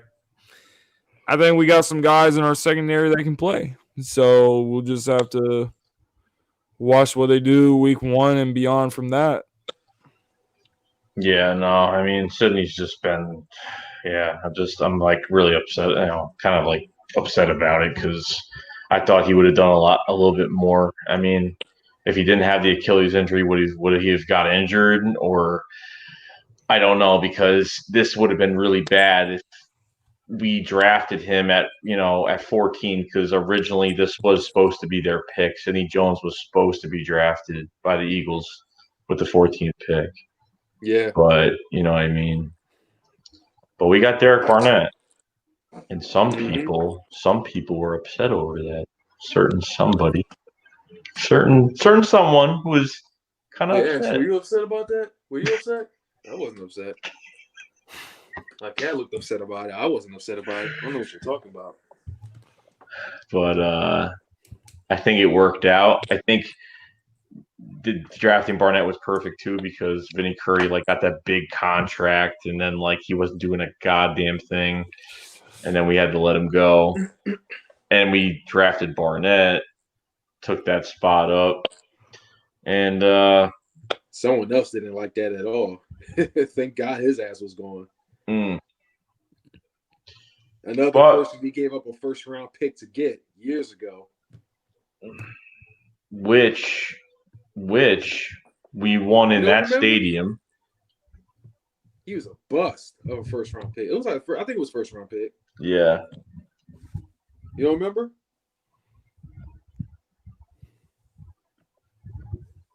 No? You looking at your phone? No. I'm talking about Marcus Smith. Oh, God, yeah. You know he's on the fucking Redskins? He's on the Redskins? No, he's retired. He's fucking retired. Last I saw, he was on the fucking Redskins. Yeah, then he went to the Seahawks. No, did he go to the Seahawks first? No, he went to the Seahawks after that.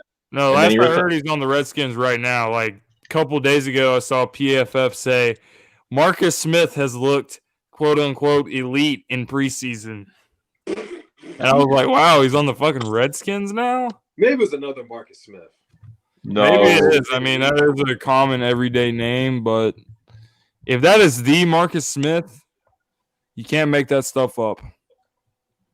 But then again, you got the Redskins. They really have no – of course it's going to look elite with a trash team, you know. I don't know.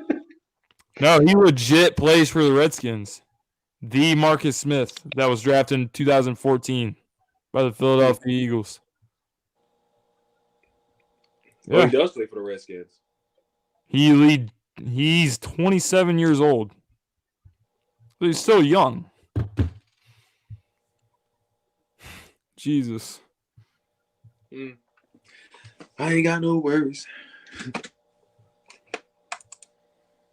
So Case Keenum is going to be the starting quarterback for the Redskins for week 1. Now, his motivation going into this game is he knows what happened last time he played here. Comment on that? Oh, bro, I saw the video. He was like, oh, I remember the last time I was here, and trust me, I've been using it. I've used it. Well, did you fucking use it last year? Because it ended up getting your ass traded again.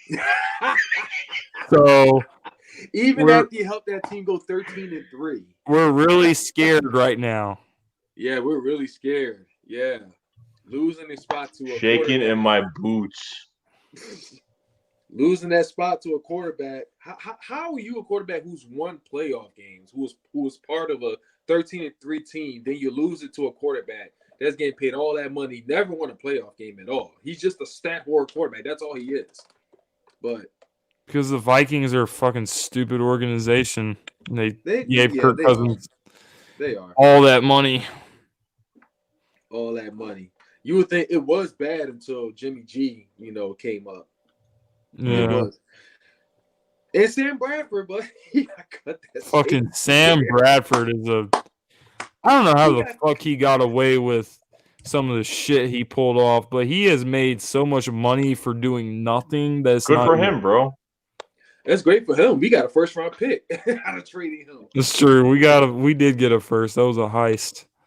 God, remember like Jordan Matthews and the guys would go to his house and hang out, spend time in the off season. I'm like, is this really going to be the future of this fucking team right now? Because I don't even know. But when Bradford took the $14 million guaranteed, $14 million deal was 2 years for the Cardinals. He did this video where he was like, "What's up, Bird Gang?" and he was fucking cross-eyed and looked like Couldn't see 10. Who was that? Sam Bradford. He made this video. It was like a video for like introducing himself as like the Cardinals. It was like they made like a not a commercial, but it was like he's like, "What's up, Bird Gang?" I was like, "It's like fuck." He had the sleeves on and everything. He had his like suit on with the Cardinals. And he was like, "What's up, Bird Gang?" I'm like, "Shut the fuck up." God, so fucking weird. Damn, Bradford. I bet he sounded like a fucking water boy. We fucking signed him to that extension, and then that's when the Wentz, the Eagles traded up to number 2. Oh, dude, Sam Bradford lost his shit over that. He was he was still on the team. very upset, and he kept bitching about it. And his agent was like, "Oh, Sam Bradford feels like he was hoodwinked and all that shit." And I was like, "Good God." The new head coach, bro. He wants his own. He everything. wants his own quarterback. He wants his own guy. Like that's how you.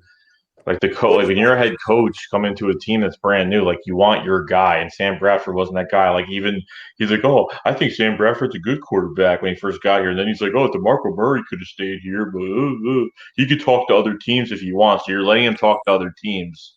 Yeah, you don't want him either. So what a fucking joke! What a joke this team was. Jesus Christ!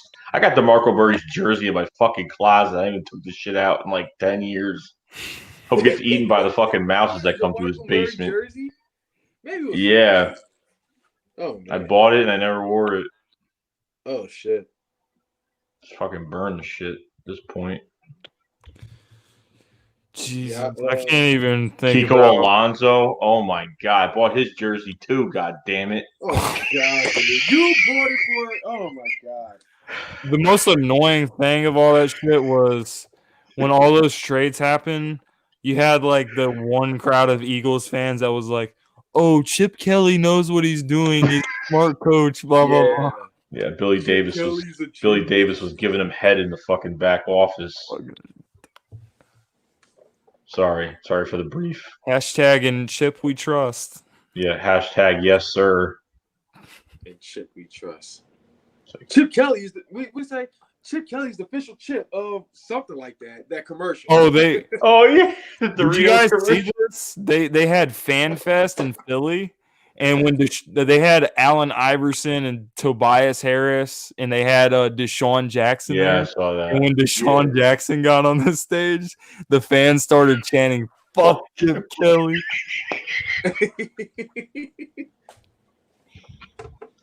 Best thing ever, man. That was fucking great. Fucking I still bullshit. can't believe he's back. And right after he left, when he became the head coach of UCLA, dude, everybody was like, he lost like, what did he lose? Like 8 straight? I forgot how many games he lost straight, but everybody was like, yeah, lose another game. Oh man. And even the players from UCLA, a few players that are trying not to give their like, identity, they're like saying like that Chip, like he only like talks to very few players, like being the same old fucking Chip Kelly. Bro, the year we traded LaShawn McCoy, when we traded Shady, the reporters were talking to him when we were about to play him, and he was like, "Oh, they were asking him, are you gonna shake Chip's skin?" And Shady was like, "I ain't shaking shit."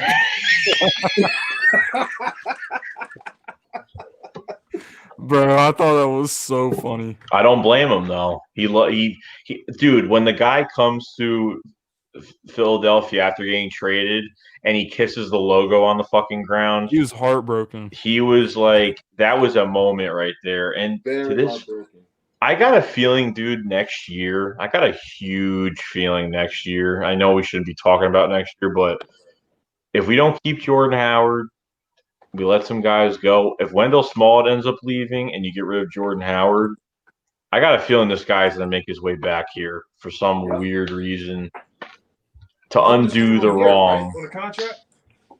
I don't know. Like, the Bills have been, like, being, like, idiots with, like, I mean, Frank Gore, and I'm like, what? Like, what do you – Frank Gore and LaShawn McCoy in the backfield, they're not in their fucking primes. I mean, McCoy could definitely play, but not Frank Gore. My God, it's what, 30, 38? Oh, my God. Honestly, don't think it would be the worst idea if Houston tried to get shady.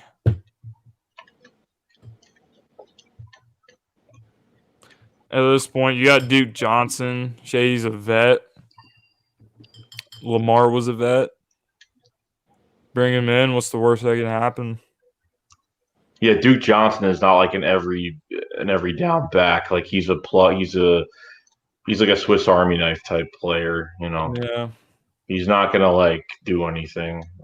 Like as like a rotational guy, yeah, but no, not doing shit. Sorry, but I mean JJ is still out there. What the fuck's going on with that? Why is anyone even touching him right now?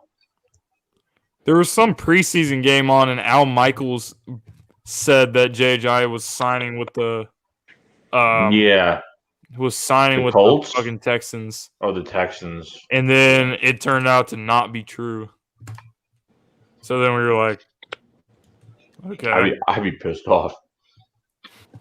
I'd be really pissed off. I fucking think Jay can still play. Surely some team.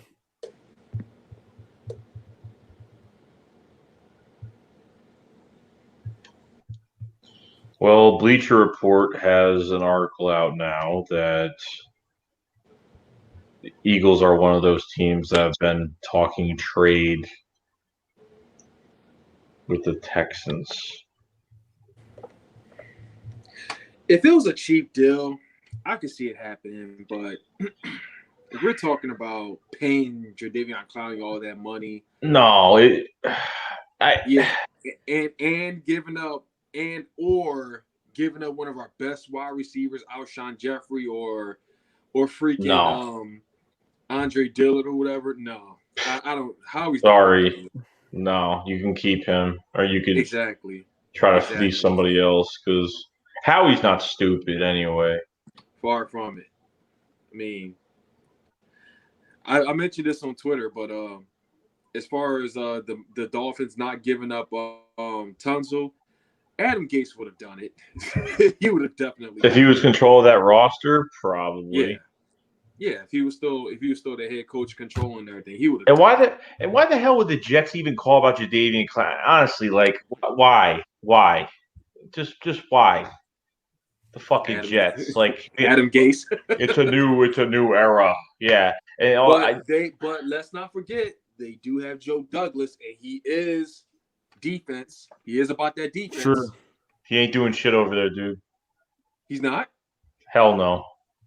Maybe not yet, but it's you want to get rid of. We can get rid of every player we have. We could free up, $200 million if you want. We could just spend it all.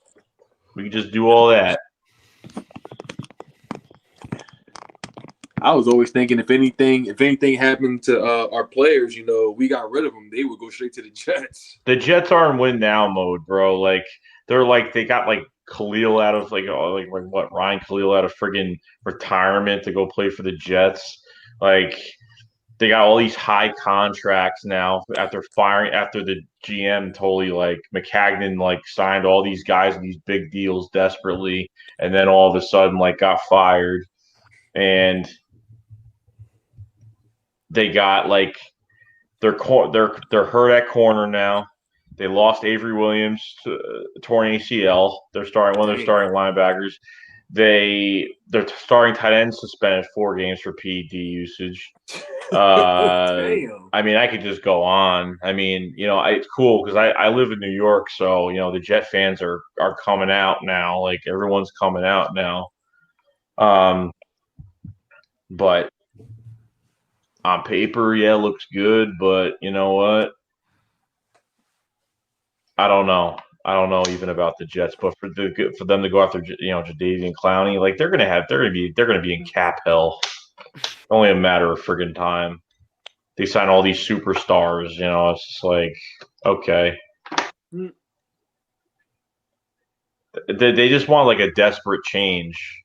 but they're still sharing a fucking stadium. So whatever. Fucking Honestly, sad, though, dude. they're better than the Giants are right now. Pretty much.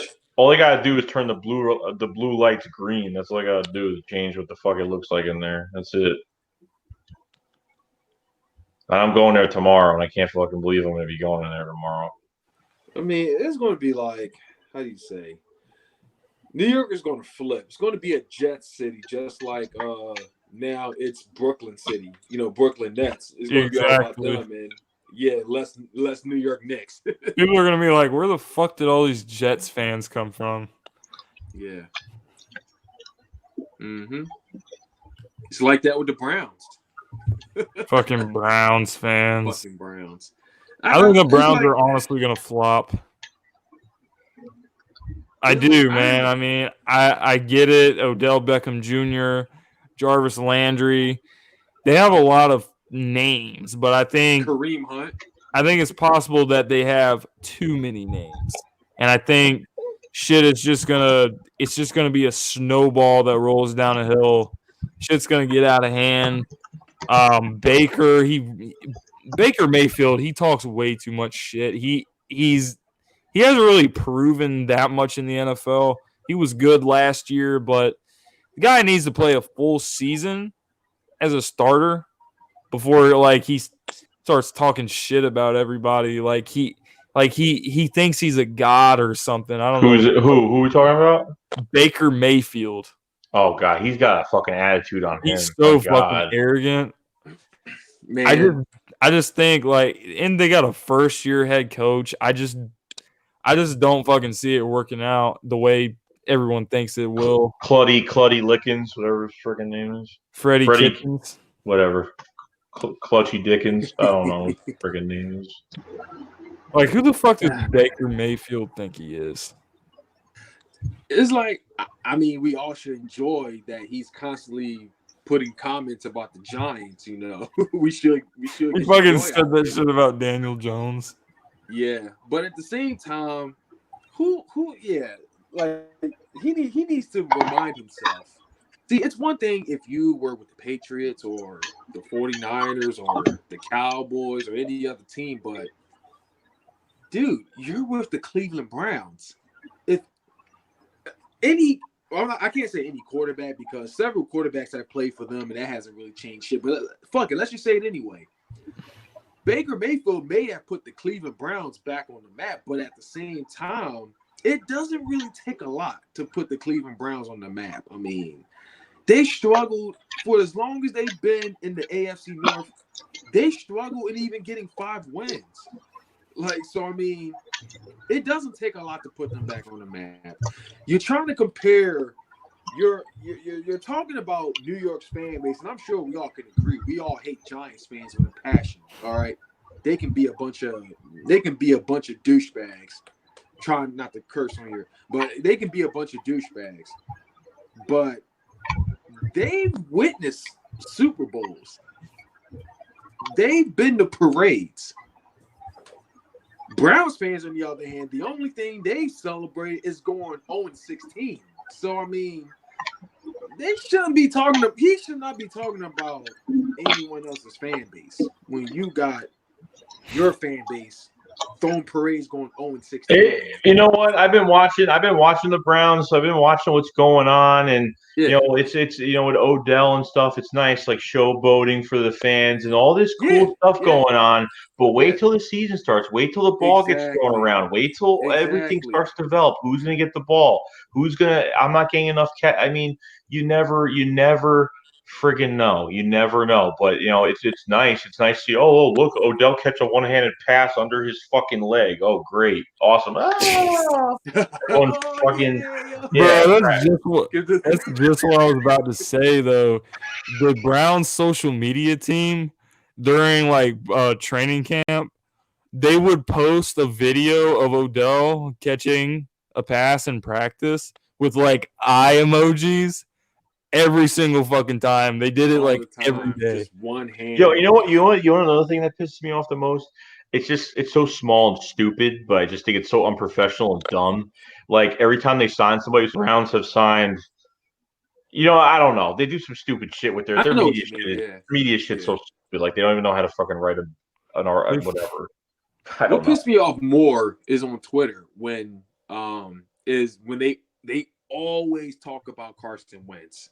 They always talked about Carson Wentz. Whenever something goes on, Wentz is always on their mind. Oh yeah. But that's not how you build a fucking team, though. What is building a football team? And then half these people, there's no depth to half of these teams. Like, there's no depth. Like, if someone goes down, hole, weak spot, It's just names. it's That's just. what I keep telling people. The Browns are not gonna be this fucking Super Bowl contender, go deep in the playoffs. They're not even gonna make the fucking playoffs. I don't even have them making the playoffs. Jarvis I'm not going Landry's to a count them fucking out. hothead. They are talking too soon, though. There's too many egos on this fucking team. There's way too many. There's too many between That's the problem. The arrogance and fucking Baker Mayfield, and between Odell and Jarvis. Oh yeah, we played at LSU together. It's like, oh man, oh we're finally together. Oh, like fucking shut up. Let's play football. We went to school. Sooner or later, this is what's gonna happen. It's gonna be like, oh well, Odell's not getting enough fucking targets. Blah blah blah. Jarvis wants more fucking targets. Blah blah blah. And Baker's gonna be like, oh, thank God we're not in that you guys are fucking. Yeah, but like Baker Mayfield's gonna talk shit about him. Then they're gonna get pissed because Baker Mayfield's like 23 years old and he's talking shit about people. Like he's really done shit in the league. Rookie head coach, he's not gonna know how to handle all this shit going on at the same time. So in the end, the Browns are just going to underachieve. That's really the way I see it. I'm not sure if y'all seen this report, but I think it was it was during the Duke Johnson situation when he was there. Oh yeah, I remember this. Yeah. He said something about Duke Johnson, like, you're either with us or you get or not, or something like that. And one of the players in the locker room pulled him to the side, and told him, like, you need to chill out. You need to stay in your lane because he's saying a little too much. That's already going on. So, yeah, I mean, if the guy wants to get traded, then let him get fucking traded. Like, who cares? Like, it is what it is. Yeah. If he feels like the situation he's in right now is not working out for him, he's looking out for his future, his family's future, and everything else. Like, and this kid's gonna be like, screw this guy, like, for trying to leave. Like, you're either in or you're out. Like, give me a break. I would have punched him right in the face. I mean, Nick Chubb balled out last year. They also signed Kareem Hunt. So you're gonna be the fucking third string running back. So why the fuck would you want to stay in Cleveland? Houston needed a running back. They traded for him. Now they need another one, but that's besides the point. Baker also did some stupid shit remember when Hugh Jackson got fired and the Bengals hired him as an assistant coach? Oh, and he stared at him. He threw a fucking touchdown pass and he fucking stared at him and pointed at him at the sideline. Fucking stupid. That's like Wentz is like the total opposite. Like he's like the aw shucks kind of guy. He's like the holy moly, holy chacoli. They did a mic'd up with Wentz, and the players like made fun of him because he will never say a cuss word. He'll just be like, throw a touchdown pass. He's like, heck yeah. Like, hell yeah. Wentz is like, heck that's yeah. my boy. That's my boy. He overthrows Ertz, and he's like, oh, darn it. I'll get you next time. Oh my God. He was what you call Napoleon Dynamite. It's fucking goofy. Right? Oh shoot. That's so funny. That I didn't know. That's why, like, with these teams that have all this hype for all these big roster moves, all these big names, and overhyped this shit. I'm telling you, like once it goes, and once it goes south, forget about it. It falls apart. With this team, the resilience of this team is just incredible. And last year, 2017 proved it, and last year you improved it even more because we had more friggin' injuries, and we had literally practice squad corners and Shannon Sullivan and Devontae Bosby and all these other nobodies. And Devontae Bosby last offseason, he was like a standout in camp last year. I thought he was going to be like a starting corner for us, and then oh my god, he couldn't play for anything.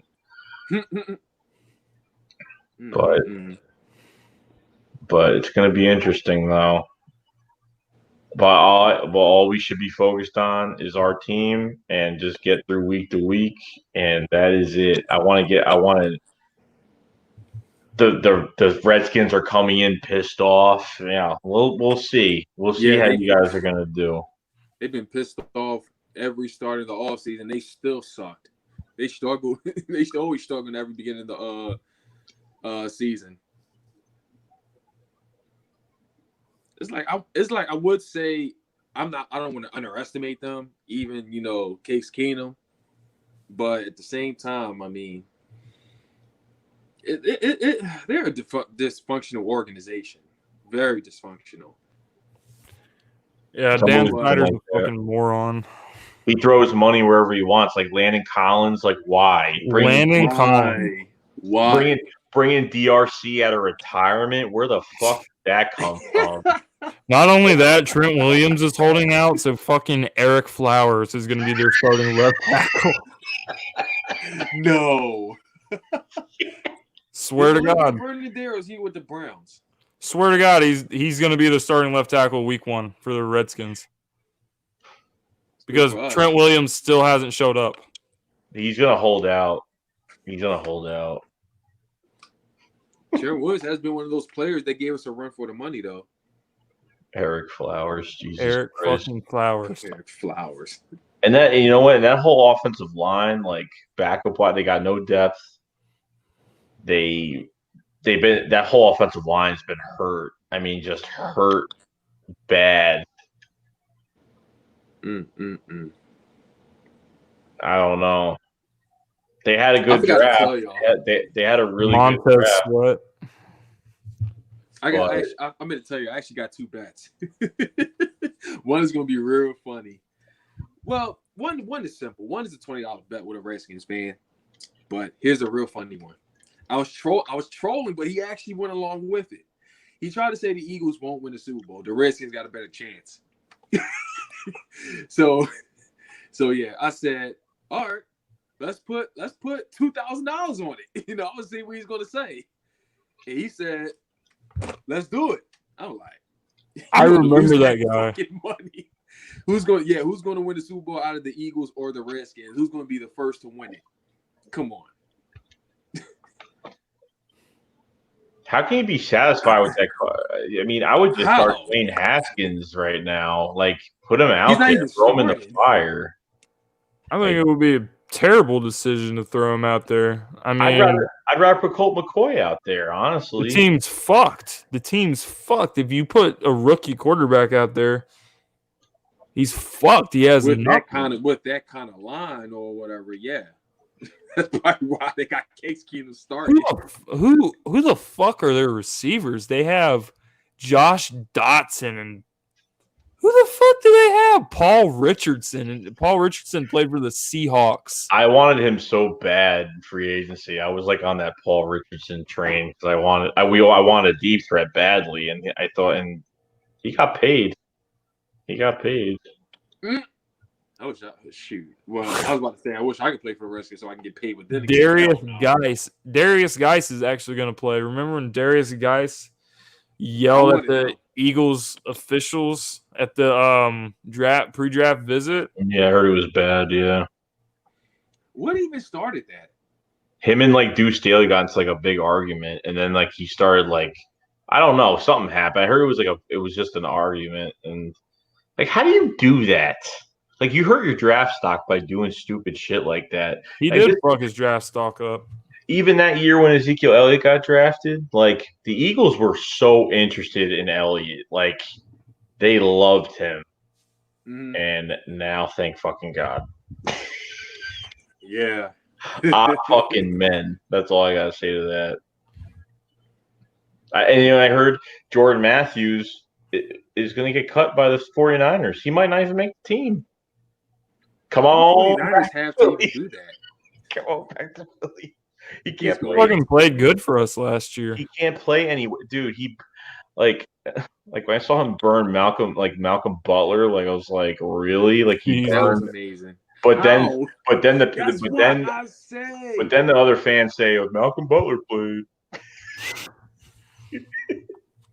When they try to use him as an excuse, I kept saying Malcolm Butler is overrated. Eric Rowe is with the friggin' Dolphins now. Eric Rowe is going to be a starting corner for the Dolphins now. God, he sucks. Yeah, he actually played pretty well in preseason. He's actually been playing really well, but it's preseason. But who knows? I don't know. Yeah. Fucking God. Damn, it's almost 2:30 already. Oh, you don't go to work till 4, bro. What are you talking about? I got school early in the morning. What you talking about? You don't got school. Yeah, I do.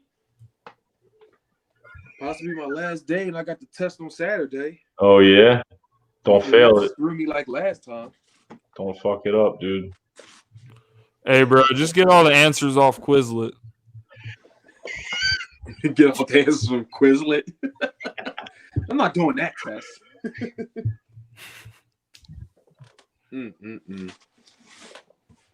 Jesus.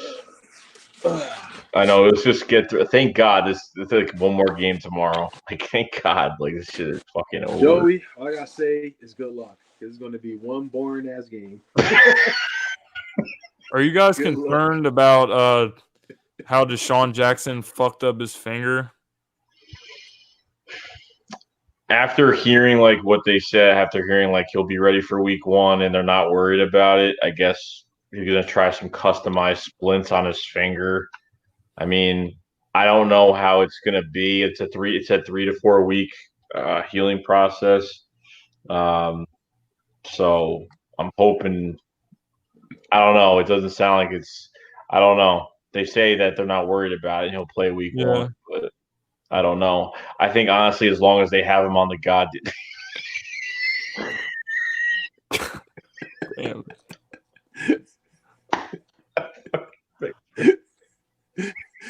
I wanted to see if I still had this picture. I was like, oh, it's still there. Yeah. I didn't see that. All right.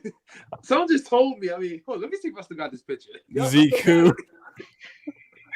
I was thinking of a new name and everything. I was like, hold up, Ewok, hold up. Let me see something. What was your first reaction when you saw Jerry Jones said that shit? I was like, yes, keep at it. He's just burying himself. He said 3 different things. I'm like, Jesus Christ. I was like, yes, thank you, Jerry Jones. Thank you.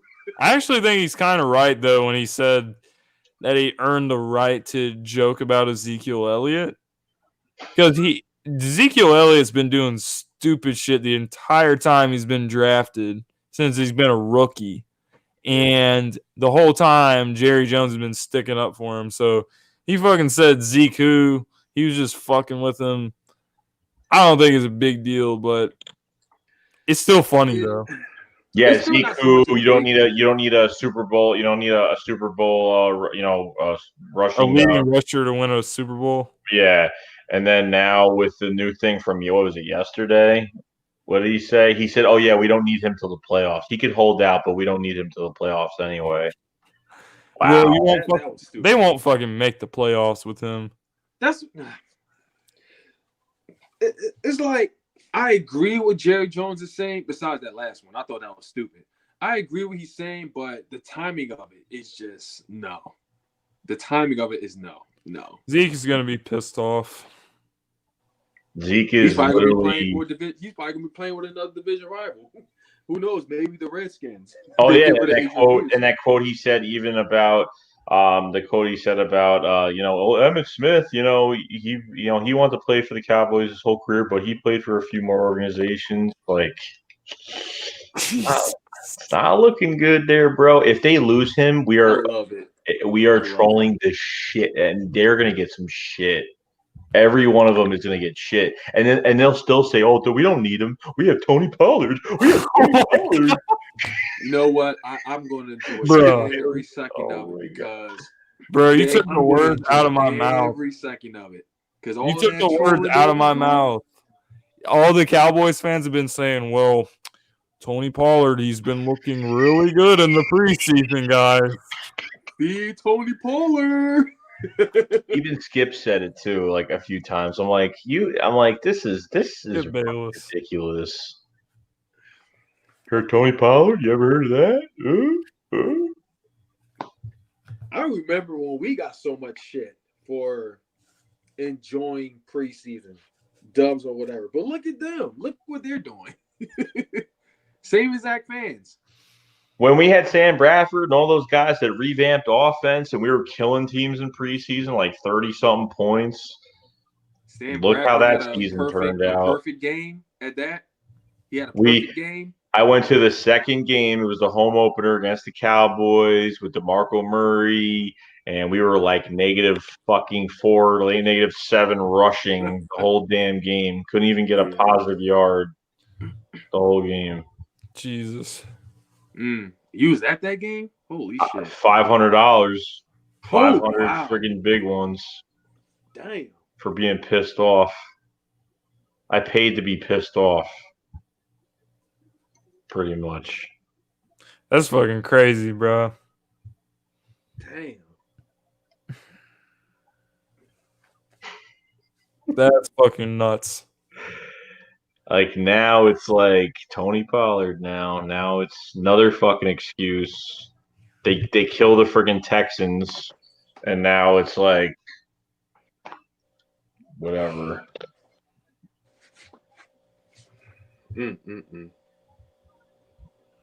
I don't know. Yes, I better call it a night soon. Yeah, don't use that friggin' Hello Kitty Chromebook, bro. Use the damn phone, whatever you're using, because that shit does not work. You know what else don't work? Don't work? Your headphones don't work. How about that? They do work. They do work. Oh, that's a first. We actually didn't have an issue, having trouble listening to Philly Jim. You should be more respectful because we waited for you to make your fucking cappuccino. So fucking cappuccino. Well, you better fucking your fucking latte with extra cream. Yeah, I don't care about you taking all day at the bathroom. Nah, I took about 2. I mean, obviously, I was here before you because I had to make the damn thing. So yeah, because I got a job. I worked this morning. I'm a dad. Oh, now you're gonna put me down. It's like I'm getting out of work 2 hours later. I'm home 2 hours later. I fell asleep, man.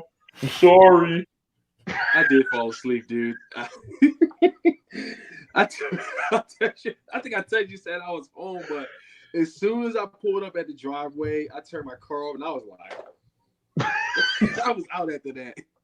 I look at my phone, like, who the fuck is texting me like this early in the morning? Like, yo, man, sorry, man, I fell asleep. Yo, because I woke up around like 4:30 to 5. I was like, oh shit, I fell asleep. Yeah, well, I wasn't surprised.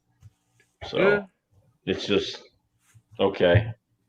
That's what all. happens when you're not sitting around on the desk all day, right, Joey? I don't fucking do that. I'm a hardworking man. Oh, my bad. You're a greeter. My bad. You're a greeter. I'm a hardworking man. Yeah, Joe, we're all hardworking men. No, because my boss is on vacation with the family, so I've had early shifts all week this week. So I've been going in at 7 every day. I'm finally off on Friday, so I'm gonna go watch the Nobody Bowl tomorrow night. Oh man. So the good thing is it's 45 minutes away from my house, so it's only the good thing about it. At least it'll be more entertaining than the Super Bowl. Yeah, I don't know actually. I don't know. That Super Bowl, it was the same score as the Eagles' record in 2017. Wasted like 3.5 hours of my life. Dude, that first I didn't know. When I had my Super Bowl ring, it showed the Eagles' record. I didn't know if that was our Super Bowl or the Patriots Super Bowl. Bro, even watching that first preseason game, that shit went from 7 to fucking 11, dude. It was like 4 hours. It was so many penalties and it was like the quickest. Oh my god, like Clayton Thorson, my god, I couldn't even fucking watch anymore. Could not watch anymore. He fucking sucks. 5th round pick, why? I don't understand. Why did they even draft a quarterback for what? The reason they took him was because they were so in love with fucking the guy that used to be Carson Wentz's backup at North Dakota State. Whatever his friggin' name is. Fucking Easton Stick. And the Chargers took him the pick before, and then they're like, oh, fuck it, we'll just take this guy. It's like Clayton Thorson. Thorn in my ass. Oh, shit. Oh, shit. Clayton Thorn in my ass. Can't throw a football for his life. Jesus Christ. And the second game was good, but I mean, at least he completed more passes. Jeez, that first game, like I was nervous. How were you? Were you fucking nervous? Holy shit! I can't fucking watch Clayton Thorson and bro. He tried throwing to Alex Ellis. He like threw to the fucking safety. Like, did you see that pass? He threw that pass so honestly, far. bro. We could give Greg Ward fucking reps at quarterback, and he would do better than Clayton Thorson. Oh yeah, Braxton. Greg Ward was a quarterback in college. I forgot Braxton Miller's gone. That oh yeah, Ohio State QB. Mm-hmm. He's gone. He's with the Browns now. Fucking Browns. Back in Ohio. Oh, that's probably why. Probably not gonna make the team. He's gonna get called out by Baker Mayfield when he gets cut. Oh, shoot. The dog pound.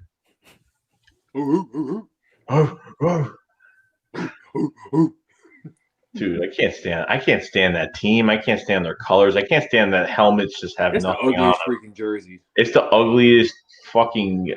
Oh my god, can't. I mean, in college, I had a moose. I had a moose as a fucking whatever the hell it is. I don't know what the hell it was. A fucking moose with horns. That's all I remember.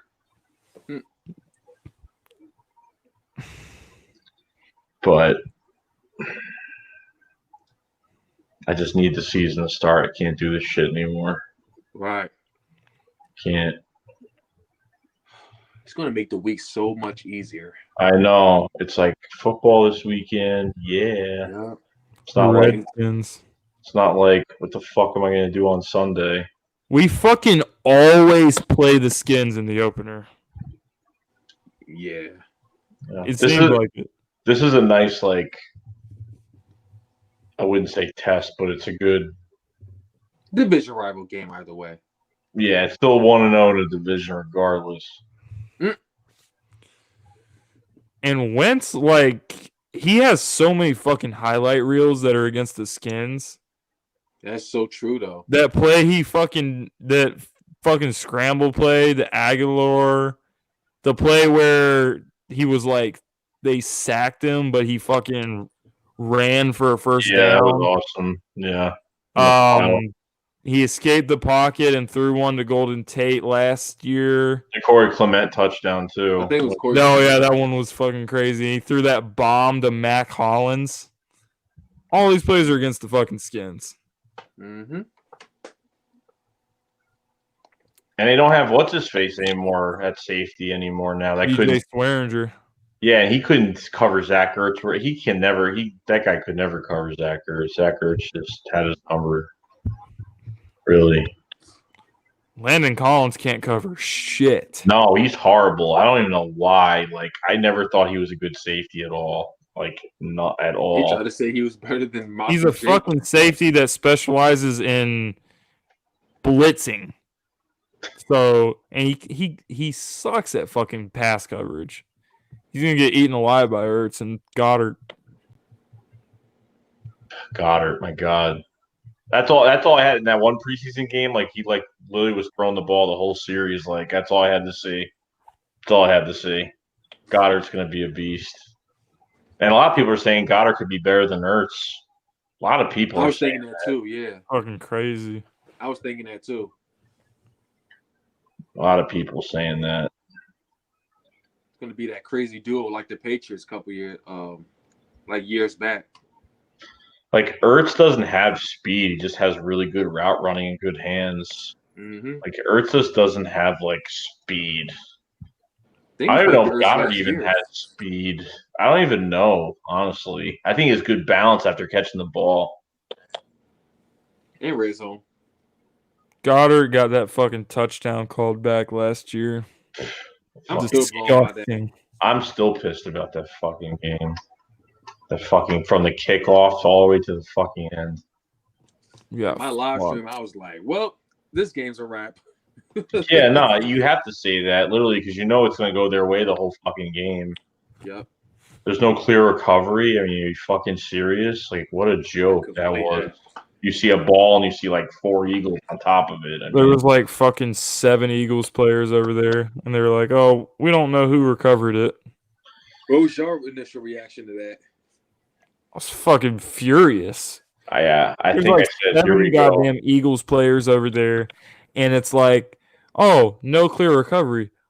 What do you mean there's no clear recovery? The question is not. The question should not be about who recovered the ball. The question is which Eagles player fucking recovered the ball. It was way too obvious. Yeah. And then they had that. Then they had the play with Goddard that I just said. Goddard got fucked because he got hit in the head before, and they missed that call. And then they called offensive pass interference on him because he apparently touched the defender on his way to scoring. So that game was so fucking stupid. He was going around the defender. He didn't like rip him down. He literally took his arm and went around the guy, and like flag came out. I'm just like, here we go. But at least you got to see and he's tough too. Like he's tough. Like he gets hit and he tries to stay on his feet. Like that's crazy. What a steal! What a steal that was. Mm-hmm. Cowboys wanted him too, man. We jumped in front of Dallas to get Dallas to Philly. And this was after Jason Witten retired. This was after Jason Witten retired, so the Cowboys were like, "Oh yeah, we're gonna fucking get this dude. He's gonna be a beast." Nope. Howie said, "Nope." That was the biggest troll job I've ever seen. David Akers fucking let him have it too. That was awesome. Oh yeah. He should. These fucking draft picks weren't born the last time you guys were in the Super Bowl. That was a dagger to the heart right there. Oh, that was awesome. Makes the fucking Drew Pearson fucking. Fuck Drew Pearson.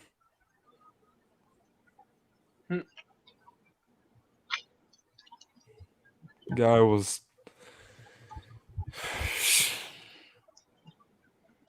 At least when David Akers did it, we had a meaning. That trash talk had a meaning. But Drew Pearson. Yeah, all his 6-time, 5-time Super Bowl. It's like, okay, great. That's Congrats. cute, though, but what did you do last year? Got choked? Yeah, he could say he got the Super Bowl rings because he was in those fucking games. That's how long it's been. That's how long it's been. It's just gonna be another year. And you know what? Fuck it. I don't even give a shit if we just have one right now. Because honestly, at this point, like they've been bashing us for so fucking long. and calling us this and calling us that and ringless jokes and all this shit. Of course, we're gonna be fucking assholes. So you guys asked for it. You guys freaking asked for it. They couldn't handle it though. Oh hell no. They Oh couldn't. yeah, they were on fucking suicide watch when we won that Super Bowl. You still got fans bringing up plays like, oh well, fucking Zach Ertz didn't catch that pass, and Corey Clement bobbled it, so that shouldn't have been a fucking touchdown. And Philly special was an illegal formation. Like, these guys have so many fucking, they have so much shit written down that they're just ready to say about us. It's not even funny. Oh, so we screwed over the Patriots. We cheated the We Patriots. fucked the Patriots. I didn't think people would disagree so much with that.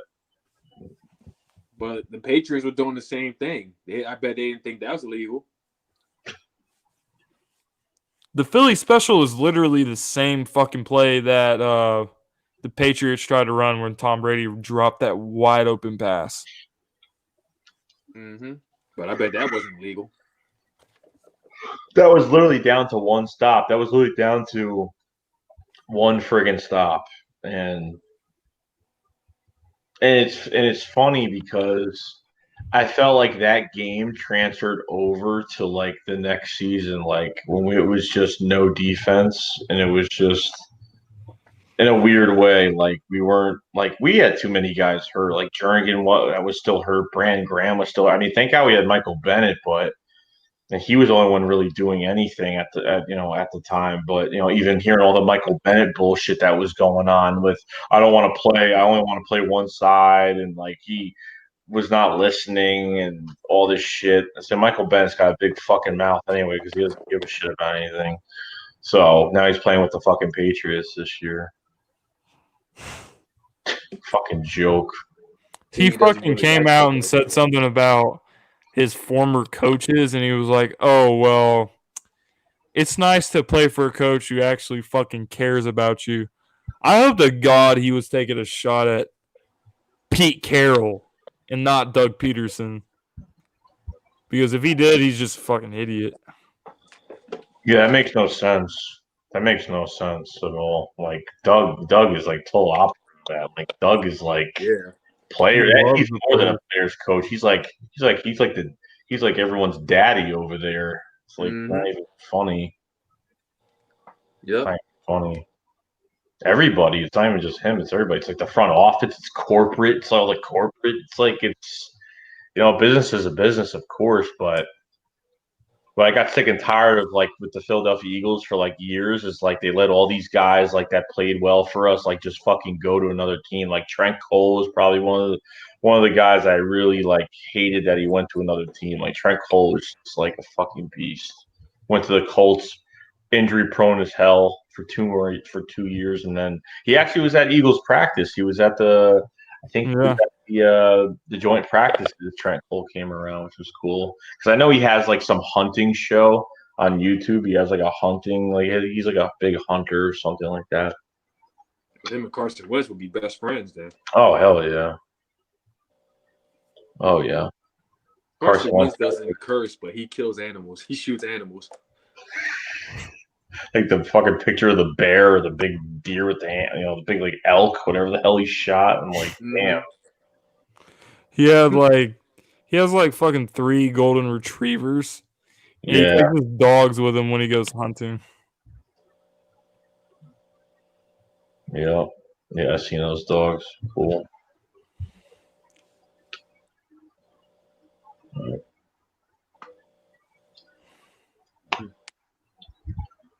Shit. No, one more week. That's it. That's fucking it. One more week. When I went to the dress rehearsal game, like I got there at like 2-3. I got there at 3:00, and there was nobody there. Like there was nobody there. It was like empty. Oh, the seats were empty? Yeah. No, like the parking lot was empty. Like all the parking lots were empty. Like no one was even there. But it was good. It was a good thing you got there because when I was driving past there, it was like crowded as hell. Yeah, by 5 o'clock it started to get packed, but there was still a lot of seats. Actually, no, that game was pretty packed. It was pretty packed. But tomorrow's game, forget it. I don't even know. We'll see, but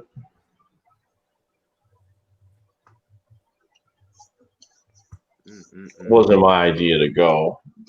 Kind of it was, but it wasn't. I didn't care if I went or not. I would have watched it on TV. I wouldn't have cared. But just to do something. I'm off Friday, so I really didn't care. I was like, I don't have to go to work the next day, so what do I care? Well, that's the only game the Jets will ever beat us. Yeah. I hate the seats at fucking MetLife. I hate it. Like, not even just because it's like Giants. The Giants play there. It's just I fucking hate it. If it's a hot day, if you're in a stadium on a really hot, humid day, and it's one of those circular stadiums where there's it's just a total circle. You got no breeze, no nothing. You go to Lincoln Financial Field because it's got that cutoff in the middle. You get breeze, you get everything going in there, which is great. Mm-hmm. I think the Redskins have the worst stadium I've been to, by far. Yeah, I heard that there's actual seats that you could buy, which the structure of the stadium can block your way, block where you're seeing. I heard there's really bad seats there. Dude, it's crazy, dude. Look, the Rams and the Chargers are gonna be sharing a stadium too. That's just so. Oh God. Imagine if we had to do that shit. Oh my God. Yeah, the Chargers are at a soccer stadium right now, and their seats are kind of like basic bleachers. Bro, their tunnel was on fucking wheels, dude. Their tunnel was on wheels. That was Eagle Stadium, bro. That was Lincoln Financial when we played in 2017 when we went there, dude. That there was they have no fan base. They have no fan base over there at all. There's nothing over there. But the Eagles travel well in California. It's pretty good over there. Oh, there's a lot of Eagles fans in Cali. A lot of Eagles fans in Florida too. Oh yeah.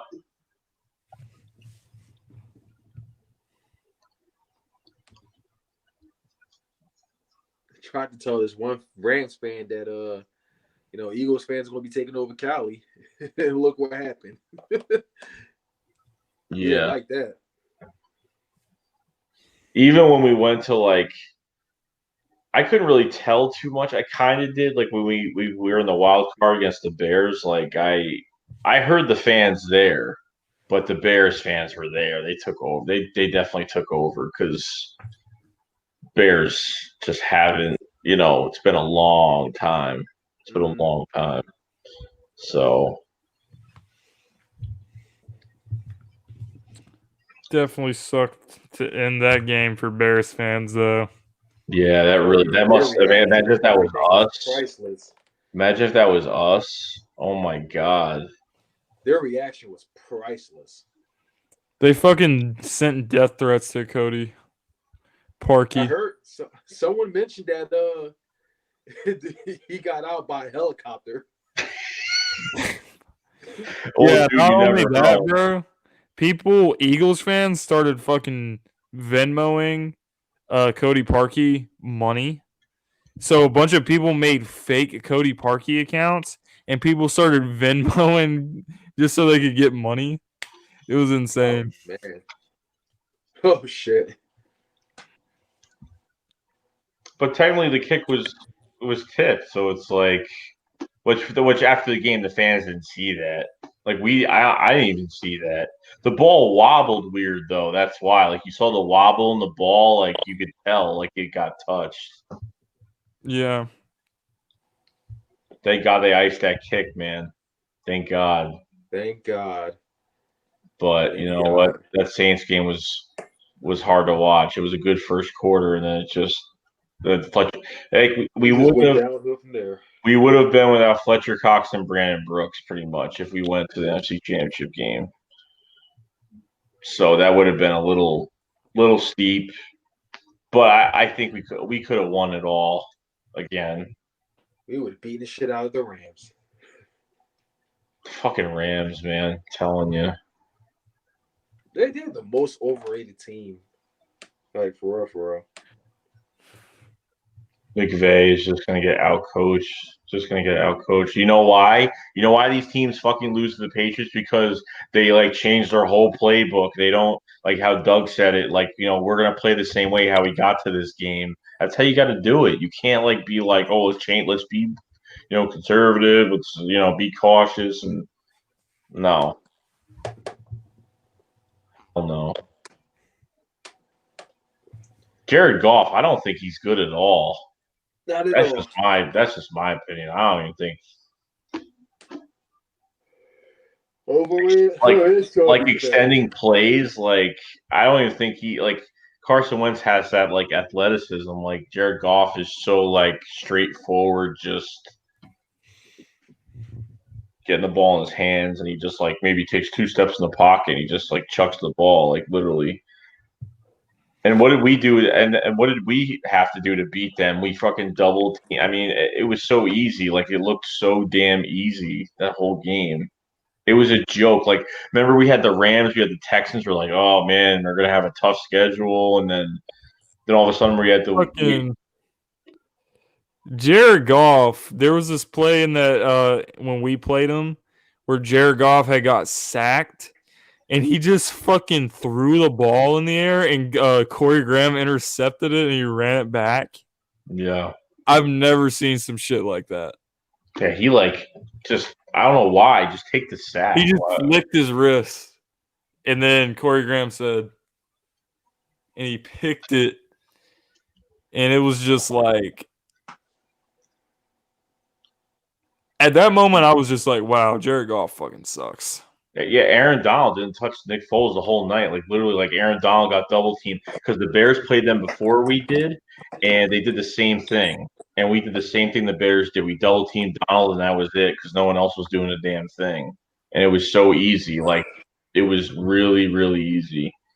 So, and on the other side, that game, Fletcher Cox was dominating. They could not hold him. No. That's why this year I don't even know how teams are going to be able to hold that this year with Cox and then Jackson. I mean, forget it. And Timmy J. Timmy Jernigan's playing like at like a $1 million deal, pretty much like 1.25 for the year. Vinny Curry's playing for I don't even know how much, probably like almost the same. Yeah. Like it's like fucked up. Like when you think about it, it's kind of fucked up because like we let these players go because of the cap hits and we bring them in for nothing, which is crazy because how many teams pull that off? Nobody pulls that off. It's I'm telling you, Vinny Curry even says like he bleeds green, like he doesn't. He grew up as an Eagles fan. Yeah, he can't play for another team. He just can't. I feel bad for Bo Allen over in Tampa, but it was funny because I watched the video of him arriving at Tampa, and he did not look like he wanted to be there whatsoever. He had like this face on. Like, yeah, this is cool. Like he just wasn't feeling it. It wasn't home anymore. It's like, you're going to be a Buccaneer. It's like, no. Please. I quit. I retire. I'll just retire so this way I just come back as a free agent and then sign somewhere else. Bo Allen didn't look happy at all. He'd be showing him, oh, this is where we have this. And he's like, oh, cool. He's walking around. He's like, wasn't feeling it at all. Yeah, week 2. It said it was over like 115 degrees. What? We played Tampa. Yeah. It was over 110 degrees. Over.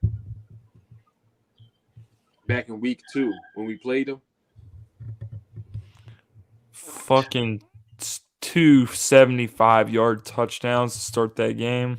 Fucking, oh my God. Yeah, that was awful. Fucking Mike Wallace breaks his leg. What the fuck? I was so excited for Mike Wallace. No. What a waste. We really fucked our offense because we didn't have a deep threat after that. Jason Peters, like, he left the game. Deshaun was fucking killing us. Oh my God. When he caught a ball on the sideline in front of Jalen Mills and he like took the ball, he like flipped it on the ground, and he turned around, looked at Jalen Mills and was like backpedaling. I was like, oh man, this fucking guy wants some. He's killing us. First play of the game, I'm like, I knew that was going to happen. I knew it. I fucking knew it. Fucking knew it. Deshaun took it way too personally. He even talked shit to Doug Peterson after the fucking game. And he was like, oh, you should have never got rid of me. And Doug was like, what the fuck are you talking about? He said that? He said that. Deshaun's like, oh, you should have never got rid of me. And Doug's like, that was not me. Yeah, like McCoy took it like personal towards Chip, and that was it. But he respected and loved the team and loved the, the front office and everything like that and the ownership. This guy, like, the Eagles logo was the fucking devil. Like he killed us every game. And it was his most exciting. And that's why he went to the Redskins to face the Eagles twice a year. He didn't go to the Redskins to fucking win. Fuck no. He went there to prove a point. He was like, I'll get paid some good money. Go there. And he wasted 5 years of his career from just being – and then when the Eagles got to the Super Bowl, forget it. He was – when he was on I think it was First Take at the time with Skip. Wherever. He was probably really fucking jealous, really. Just couldn't believe that it was happening. I'd be like, motherfucker. I'd be like, no way. No way this is happening. Well, he could have came back earlier before he went to Tampa because he was a free agent the same year as Alshon Jeffrey was. There was talk about us signing both of them that offseason, but we ended up just getting Jeffrey. Bro, when we signed Alshon, it was like such a I remember Desert was watching, you were like recorded yourself like listening to the radio in your car when Alshon signed with the Eagles, and like we were just so happy. We're like, we actually got like a prime receiver. Like, yes. It was like we didn't even care. It was one move. We didn't even care. It was like the move of moves. And it was funny because like the Vikings like offered so much money to him and all this guaranteed money. And then the Colts jumped in while they were talking to us, and we're like, oh, we lost him. It's done. It's done. And then this guy comes here on like $8 million, like nothing, like a prove it deal. He came here on a prove it deal. How many receivers do that after no one does that shit? Well, Alshon fucking he wanted to prove himself, and he did it. He played the whole season with a torn rotator cuff, and he was out there mossing people in the Super Bowl. When he first came here, he was like, you know what? I'm going to help Carson Wentz win an MVP. And as far as I'm concerned, he helped Carson Wentz win an MVP because before he sure did. Carson Wentz went down, he was the fucking MVP. Yep. And then Nelson Aguilar. Oh my God, did we shut the fuck up? Did we shut the fuck? That year, yeah. People were flipping out when Jordan Matthews got traded because people thought it was bad. Like, people were saying Nelson Aguilar was outplaying Jordan Matthews badly. And we're like, badly in training camp. And they traded him, and then people were acting like the sky was falling. And then like training camp came, and it was like, oh, he looks, Nelson Aguilar looks faster. He looks like, I'm like, stop, you guys stop. Ain't gonna do shit. Yeah, I shitted on Nelson Aguilar when he started with Jordan Matthews, but I had a bet too. And Oh, the eggs to your face, was that it? yeah, Yep. yeah. The eggs to your face. Everyone shitted on Nelson Aguilar in 2016 when Zach Ertz caught that screen pass and he scored like that long ass touchdown, and then they called it back because Nelson Aguilar wasn't like lined up correctly. Plus, he dropped like two wide open touchdowns. Yeah, he beat like Richard Sherman, like it was like 35 yards, and he dropped it wide open. And he fucking dropped it. I was like, I'm done. But for some reason they kept him. For some reason, man, Darius handled it the best though. He was pissed that game. We was all pissed, but yeah, it was bad. I made so many videos on him. I made so many. I did reaction videos. I had like this music, this "You Suck" music, and like while he was like having a press conference, like I did not like him at all. But he only had like 300 yards in 2 fucking seasons. I'm like, this has got to stop. yeah, shit, man. I had a picture of Nelson Aguilar. Do any of y'all watch The Walking Dead? No, I don't watch it. Mm-mm. I don't. I've seen it though. Yeah, there was a part when the lady was like, "Just look at the flowers." She was pointing the gun. She's like, "Just look at the flowers. Look at the flowers." And I had a picture of Nelson Aguilar looking down. I gotta find that picture so I can send it to you. I'm gonna find it. I'm gonna find it somewhere. It's gonna be real funny. It's real funny.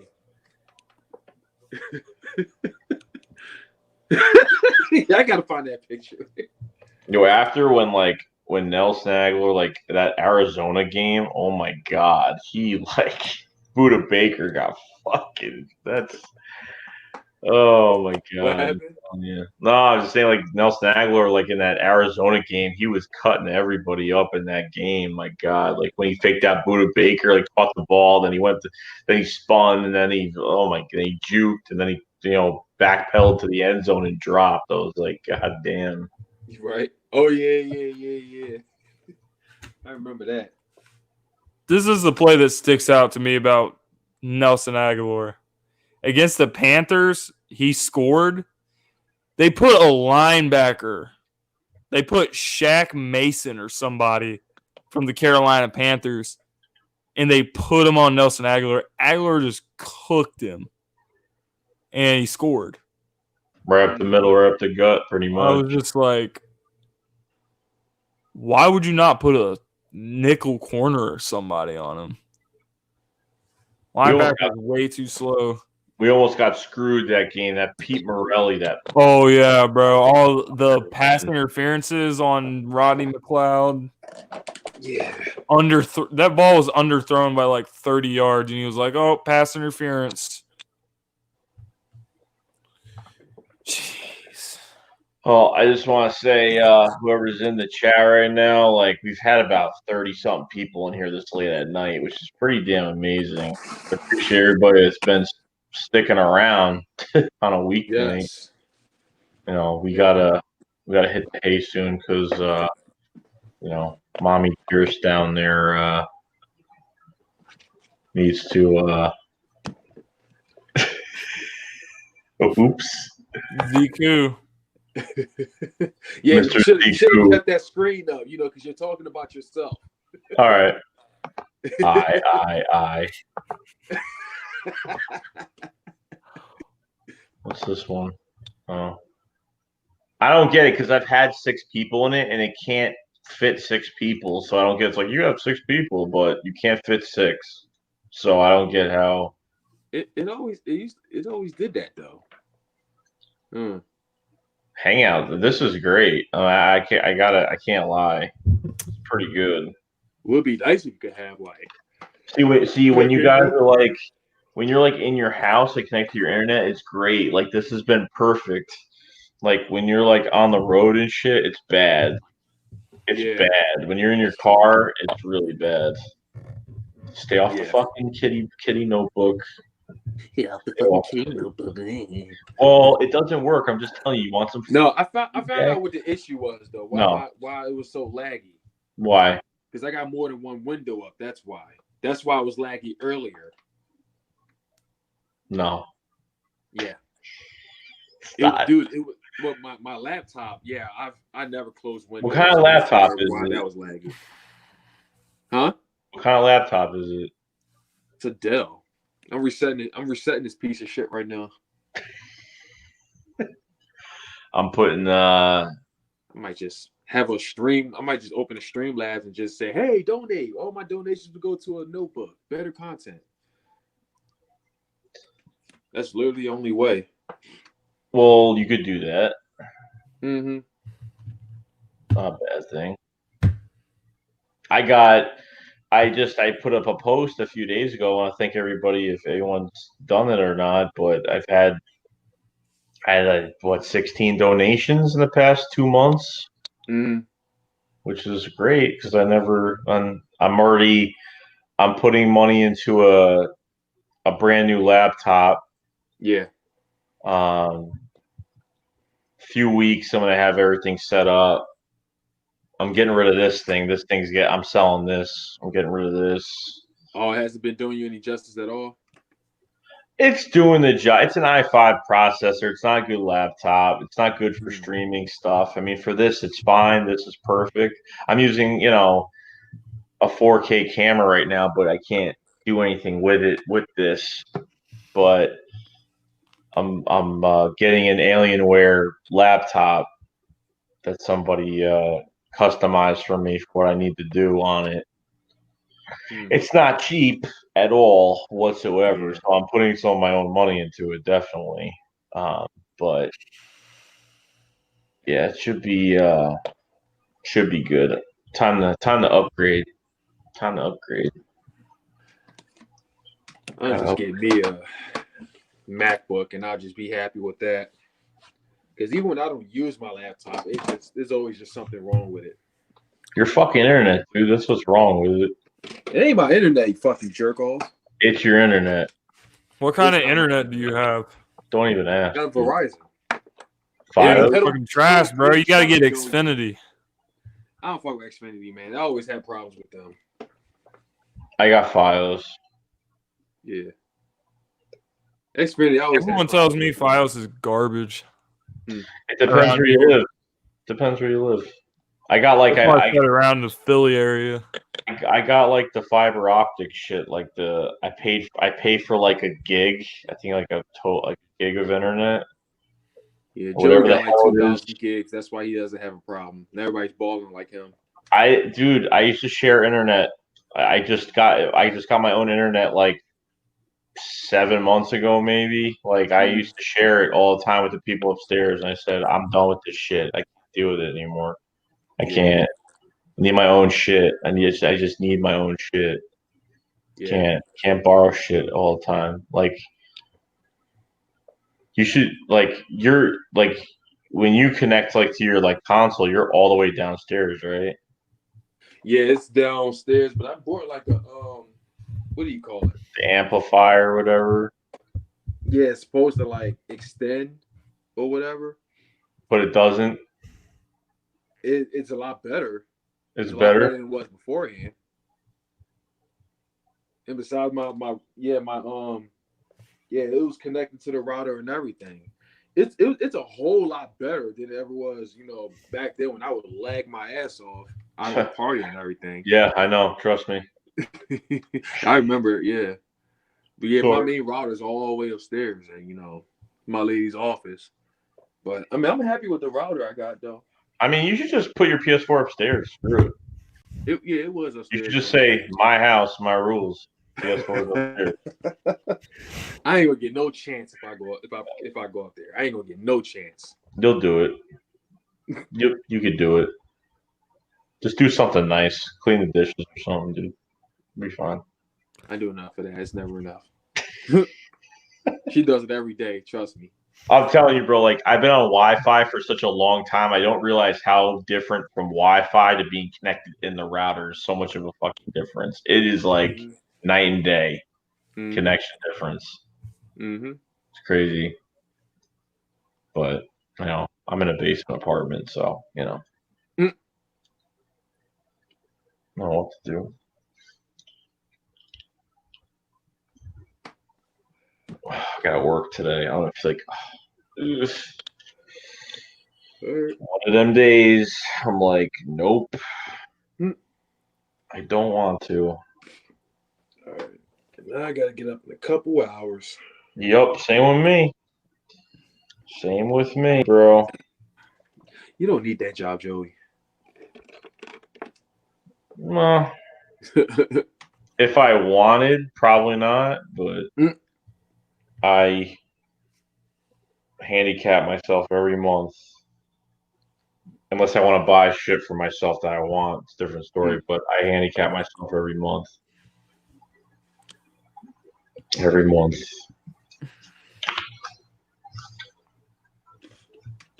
I'm already planning a trip for Disney next November. So that's funny. We was thinking that too. yeah, I'm definitely doing that next year. I go to the shore all the time, but after a while, I'm just like, same shit. It's nice, but I want to do something different. Want to go to Star Wars Galaxy's Edge? To be a fucking nerd all day. No shit. Put your drone helmet on. Sorry, this is my cousin. Dude, I want to do that. Do Animal Kingdom, fucking Harry Potter World. Oh yeah, I'm gonna do it all. I'll even vlog it too. I remember that one vlog. It was that one video you made. Oh, with the Star Wars helmet on. Oh yeah, I actually watched it the other day, and I got like 42 dislikes on it. 42. That's the most dislikes I've ever had on a video. I lost my shit after that. You said it was a whole Star Wars like a trailer, whatever. Yeah, they were showing the Force Awakens. The Last Jedi trailer. I forgot what trailer it was. They were showing it to half. You pissed so many nerds off that video. Oh yeah, they were mad. I was naming all the Eagles that were in Stormtrooper outfits. I don't know what the fuck was wrong with me that day. That was the best clickbaiting job. I still got my lightsabers. That cost me a fortune. I need one myself. I need one. Like those things are behind glass, never touched, literally. But I'm a collector, so I collect a whole bunch of shit. One day I was just on YouTube, and your video from when you gave Philly 500 that Stormtrooper thing, it just popped up on my thing. It was like, yo, Philly 500, and I watched it. And you're like, this is for you, bro. I was like, wow, what a guy. You know what? I never even sent that to him. Are you fucking serious? Are you serious? I had an issue the next day because I think I fucking broke it. It fucking broke. So I ended up telling him that it was broken. I'm like, dude, I fucking broke it. I dropped it. It fucking cracked it. Yeah. Just gave it to him and said, "Oh, sorry, I got fucked up in the mail." To him, Joey. It was like it was like one of the cheaper collectibles. It was like $40 for it. And yeah, it fucking cracked in half. I dropped it. It was a Captain Phasma. I was so fucking pissed. Jesus. Yeah, that video was old, man. Jesus, that was like that must have been the first year I was on YouTube, probably, because that shit was old. That was really old.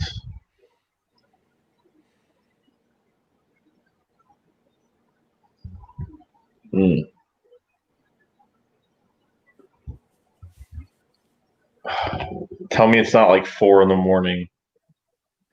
3. It's like 3 or 4. Doesn't fucking matter. Cool. What time is it? 3:13. Stop being a lazy fucking. Come on, stop being so fucking lazy. Get a goddamn watch. Okay, Google. What time is it? Hey, okay, Google. How do you My say shut up in father does Spanish? that. He like says things into the phone. He's like, "Yeah, how In much?" Spanish, I'm like, that's cállate. what? Okay. Ask Okay, Google. How do you who? say shut the fuck up in Spanish? In Spanish, that's cállate el culo. Ask if the Cállate, Eagles. Google. Ask if the Eagles will win the Super Bowl in 2019. Hey, gotta see. Okay, Google. Will the Eagles win the Super Bowl in 2019? Sorry, I'm not sure how to help with that yet. All but right, I'm that's a still no. learning. Do you want to know where the Eagles' Say, will the chances of going Cowboys to win the Super Bowl in 2019? Yes. I bet she'll say yes. On the website penlive.com, they say, right now, the simulator gives the Eagles a 25% chance to make the playoffs, a 19% chance to win the NFC East, and a 1% chance of winning the Super Bowl. The Cowboys' numbers in those categories, 79%, 72%, and 3%. The Redskins, 31%, 9%, and 1%. Oh my I'm willing God, to they bet paid that. them too. I'm Fucking willing to bet that. 79%. 79%. hey, Gary Jones putting some stock in some Google over here. Dude, you should make a video on that. Hey, Google's not an Eagles was fan just anyway. thinking You Like, should literally do that. Do the Eagles and do the Cowboys, then make the fucking Vic DiBitetto face at the end. Make the what?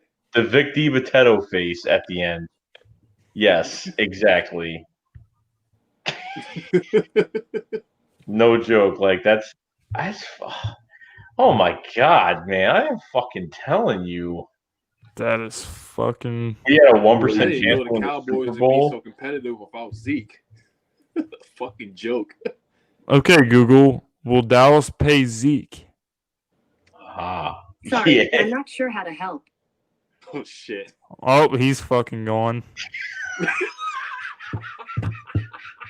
Wait, did it hear you? It hurt him, yeah. It heard me. It hurt him.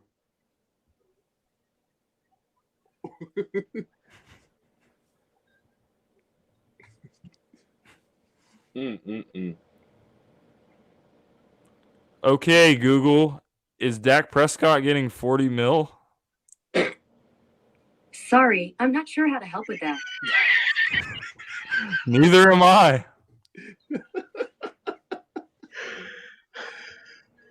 Oh shoot. Keep going. Okay, what else? Jesus. Okay, Google. Does Jerry Jones have dementia or is he just stupid? Sorry, I don't understand. Don't understand. Me neither. Oh shoot. Me neither.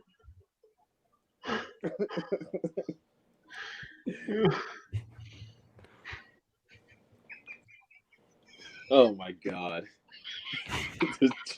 Dementia. Jerry Jones had dementia. He definitely does. He definitely does.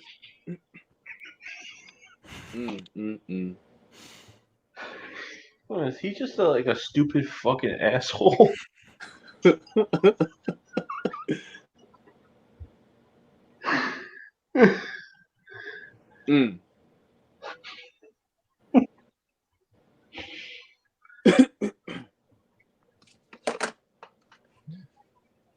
The mic's off.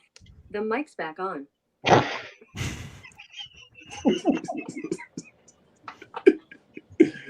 That's annoying. What was that? Set my alarm for. You got it. The alarm has been set. You got it.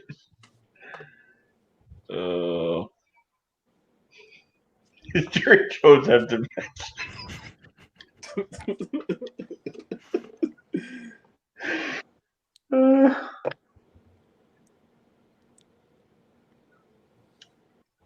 Oh my god. That should be like a whole YouTube channel just asking questions to Google. I'm sure there is. I'm I sure there wouldn't is. doubt it. I wouldn't doubt it. It was funny for the Super Bowl in 17 when you asked Google that or asked Siri that shit, and she like said the Eagles were gonna win the Super Bowl. Hmm. If you look it up on YouTube, it was kind of crazy.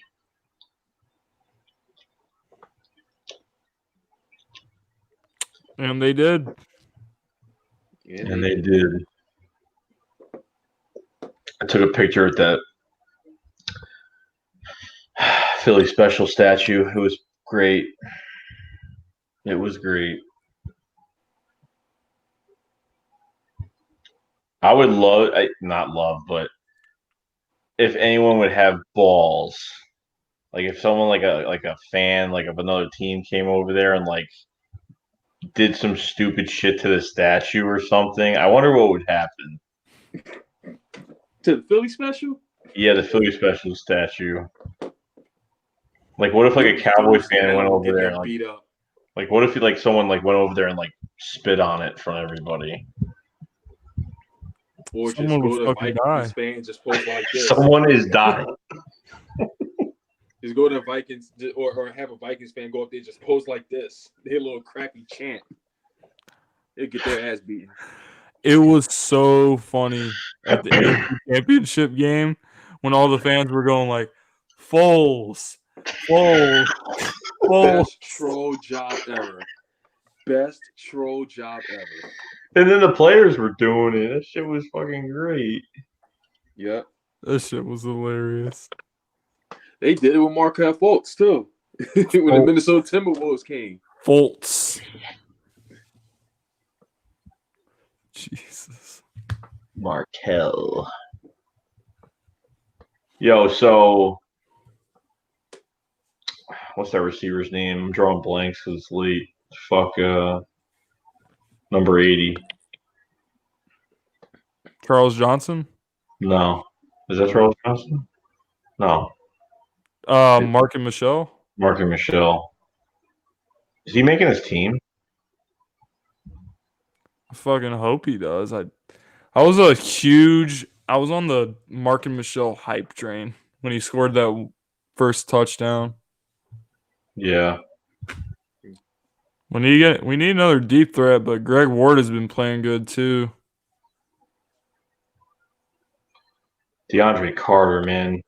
Fuck that. Shouldn't have let him go. I don't understand why. Because we're fucking stupid. What the hell do we do? We sign some like nobody? Him to Fucking keep Tim Smith. Sproles just to get hurt like that. Yeah, they cut him when Sproles came back.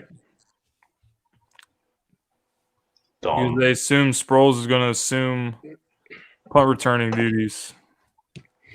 Next thing you know, Texans pick him up. Huh? Next thing you know, the Texans signed him, and he's been looking good with Houston. Yeah, he's starting this year too. It's way almost what time is it? Yeah, it's almost 3:30. Yeah. I guess they go. Yeah, it is time. It is time. Oh, even Steven Means went over there too. Who? Steven Means, man. Oh man. Steven Means always made plays. He always made plays.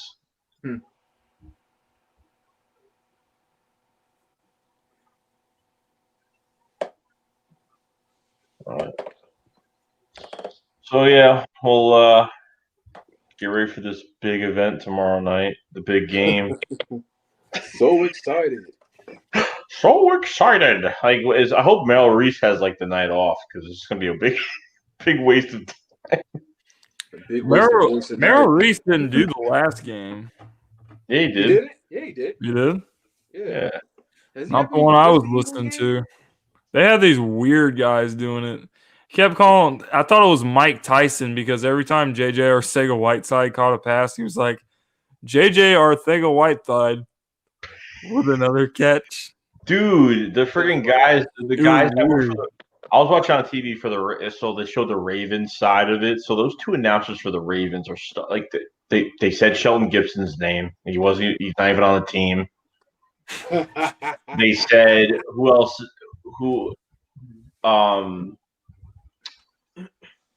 Sheldon Gibbs. Who else is off the team? Fuck. He said another guy. I was like, he's on the fucking team either. These guys don't know a goddamn thing what the hell they're talking about. These two guys. But yeah, Merrill's just have the day off tomorrow. He's just gonna be wasting his time. If we needed a prayer, it's like no, we don't. It's good. It's good. It's good.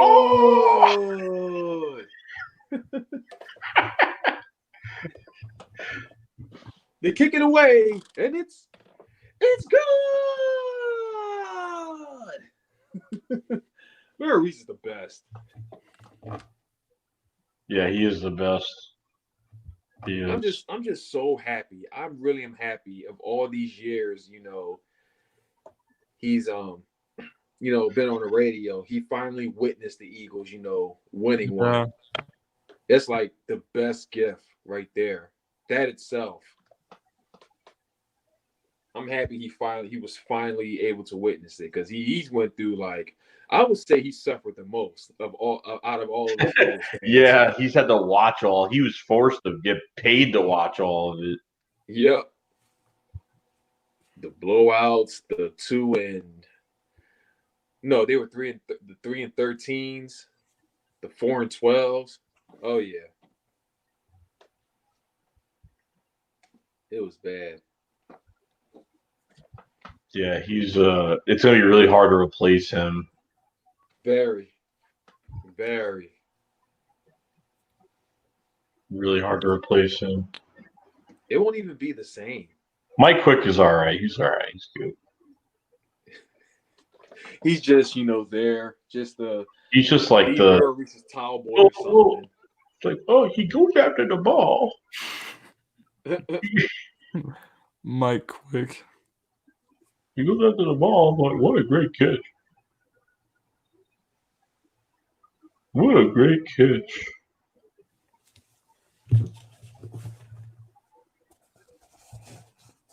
If there was a time to say a prayer, now it's time to say it. Oh my God! When did he say that? I don't know. I just made it up. It sounds like him. Sounds like something he would say. I was gonna make I was really gonna I'll do another YouTube channel, just do games, and just say dumb shit in his voice. Oh shit! I was gonna record Bob Menery. I was just gonna bootleg it and just record the fucking just for the hell of it.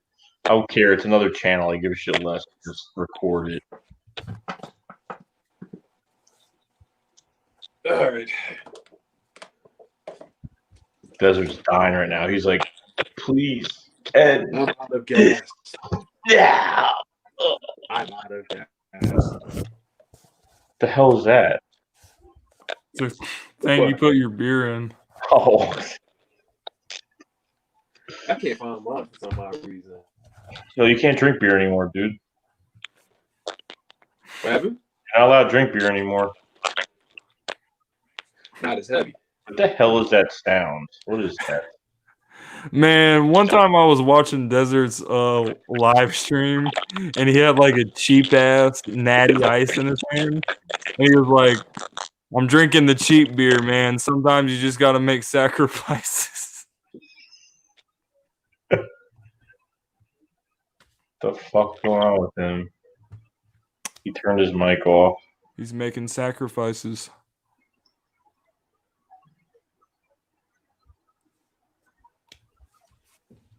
Oh, what was I gonna say? Fucking oh, his Wi-Fi is taking a shit. I don't fuck with Xfinity, bro. He's like,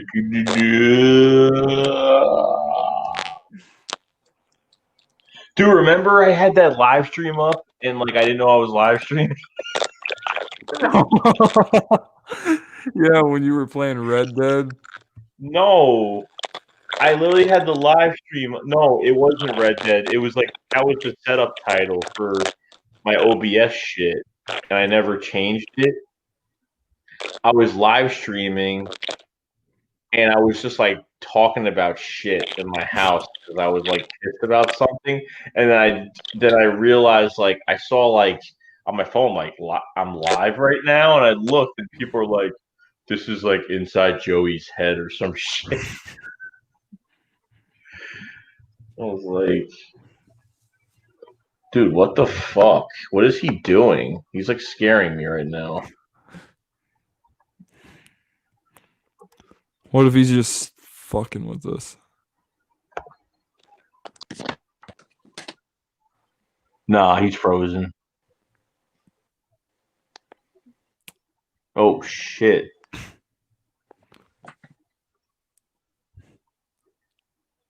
Zeke who? His shit was fine. He's doing this shit on purpose. You fucking liar. Fucking liar, dude.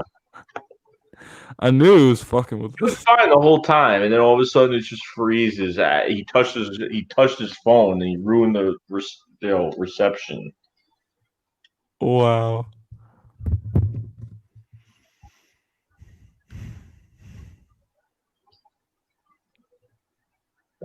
Gosh.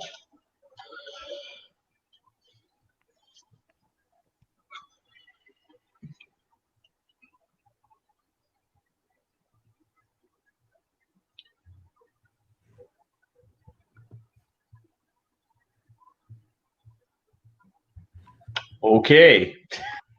What the fuck he's doing? Oh, now he's gone. Oh my god.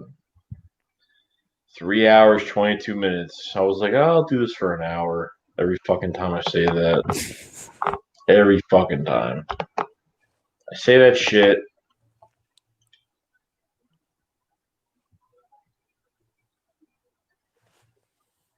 Who am I picking for week 4 of the preseason? I can give a shit less. People are asking that shit. Like, who would ask that? No offense, but you don't need to ask that. I'm picking the other team.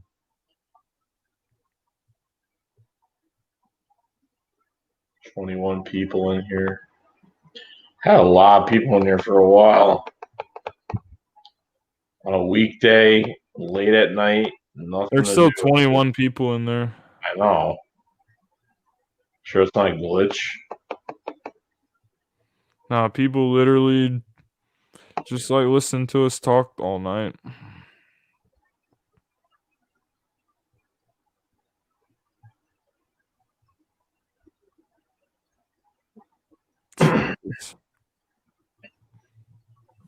Yeah, we'll do I know we'll definitely schedule a stream next week. That's definite. Definite. Once we get all our videos out, get the shit out of the way, we'll schedule something next week, definitely. Finally a real preview video. I like doing preview videos during the season. Yeah. And when it's the off season, you just don't do them anymore. You just have to do like off season shit. You're like, fuck. It's really hard. You gotta find shit to make videos about.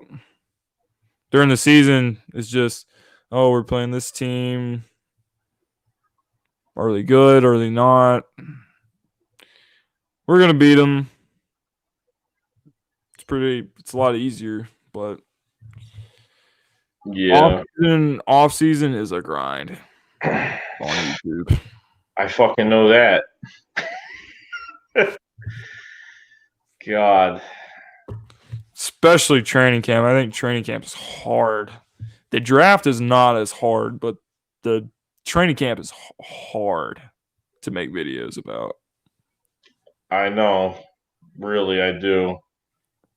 That's like the hardest, not the hardest videos to make, but the hardest videos to, I guess you could say make, because the amount of editing I have to do, it's like it takes me an hour and a half.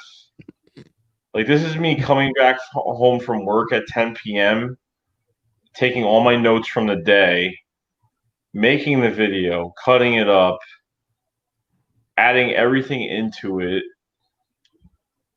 It's a lot. It's a lot. I mean, I love doing it, don't get me wrong. But That's why your uploads are always late as fuck at night. that's why, because I can't. Number one, I go to work when the Eagles like either are end of practice, start practice, whatever it is, and then I come with the video at night.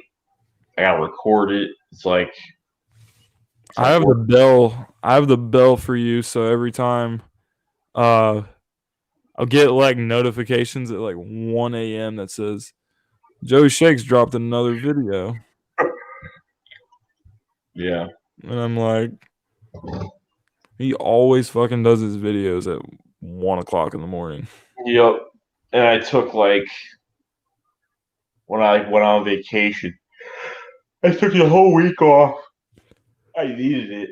I needed to take the whole week off. Actually, no. The second vacation I took the whole week off. Pretty much. The first vacation, no, I was still making videos on vacation. When I had to take the summer off, it fucked me up in the long run because I was in such a groove with my videos before, and then I came back and I had to get back into a groove again. And some people were just not as active anymore with my stuff because I hadn't been around. But now I'm around again, and people are like starting to come back. Yeah, that happens. Yeah. I mean, I've taken maybe a week off, but that's it. Like, I've taken like a week off. No, that's probably not even true either. Maybe a few days. Once the season comes, it's more relaxing because then it's like maybe you'll make 2-3 videos, maybe two. You got your preview post game, and then make a video or two during the week before the match. You know, whatever it is, it's a lot easier. Like the off season, it's like that's my bread. That's my bread and butter, dude. Like the off season is my bread and butter. Between free agency, the draft, all the speculation, all the just stuff. It's crazy. It's crazy how much time is put into it. It's taken a lot of time. It's took a lot of time out of my day. It has. Like, I'm at work and I'm literally like going through like what's going on at training camp, and I write everything down. And after I'm done writing everything down, I go home, I put everything in order, make a video. Desert just texted me. Phone died. Sure. I probably did. His Hello Kitty iPhone died. Hello Kitty. Hello Kitty iPhone. But yeah, it's off season is just nuts. I'm like, yeah, I could like just say screw it and not make videos till the season starts, but what's the point? I don't want to like miss anything or don't want to not do it. It's the whole point of doing it.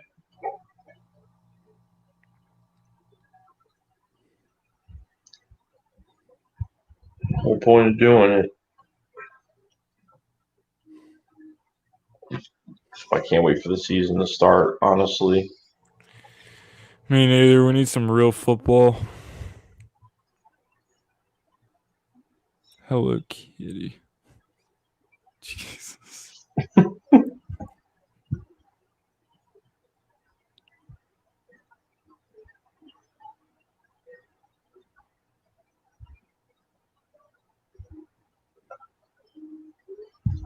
I got work tomorrow, and that's it. I'll go to the game tomorrow night, chill out for a bit. It's only 45 minutes away from my house, so it's care less. Nice. Just to chill out. You'll get to see a bunch of guys who aren't going to make the fucking team. Gonna be working in factories next week. Freaking factories. Work in a glue factory or some shit. Be a friggin' working in fast food chains, flipping burgers, putting some, I don't know.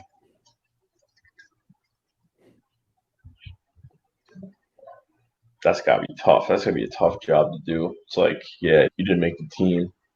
Go home. You're fucked. Go the fuck home and never come back.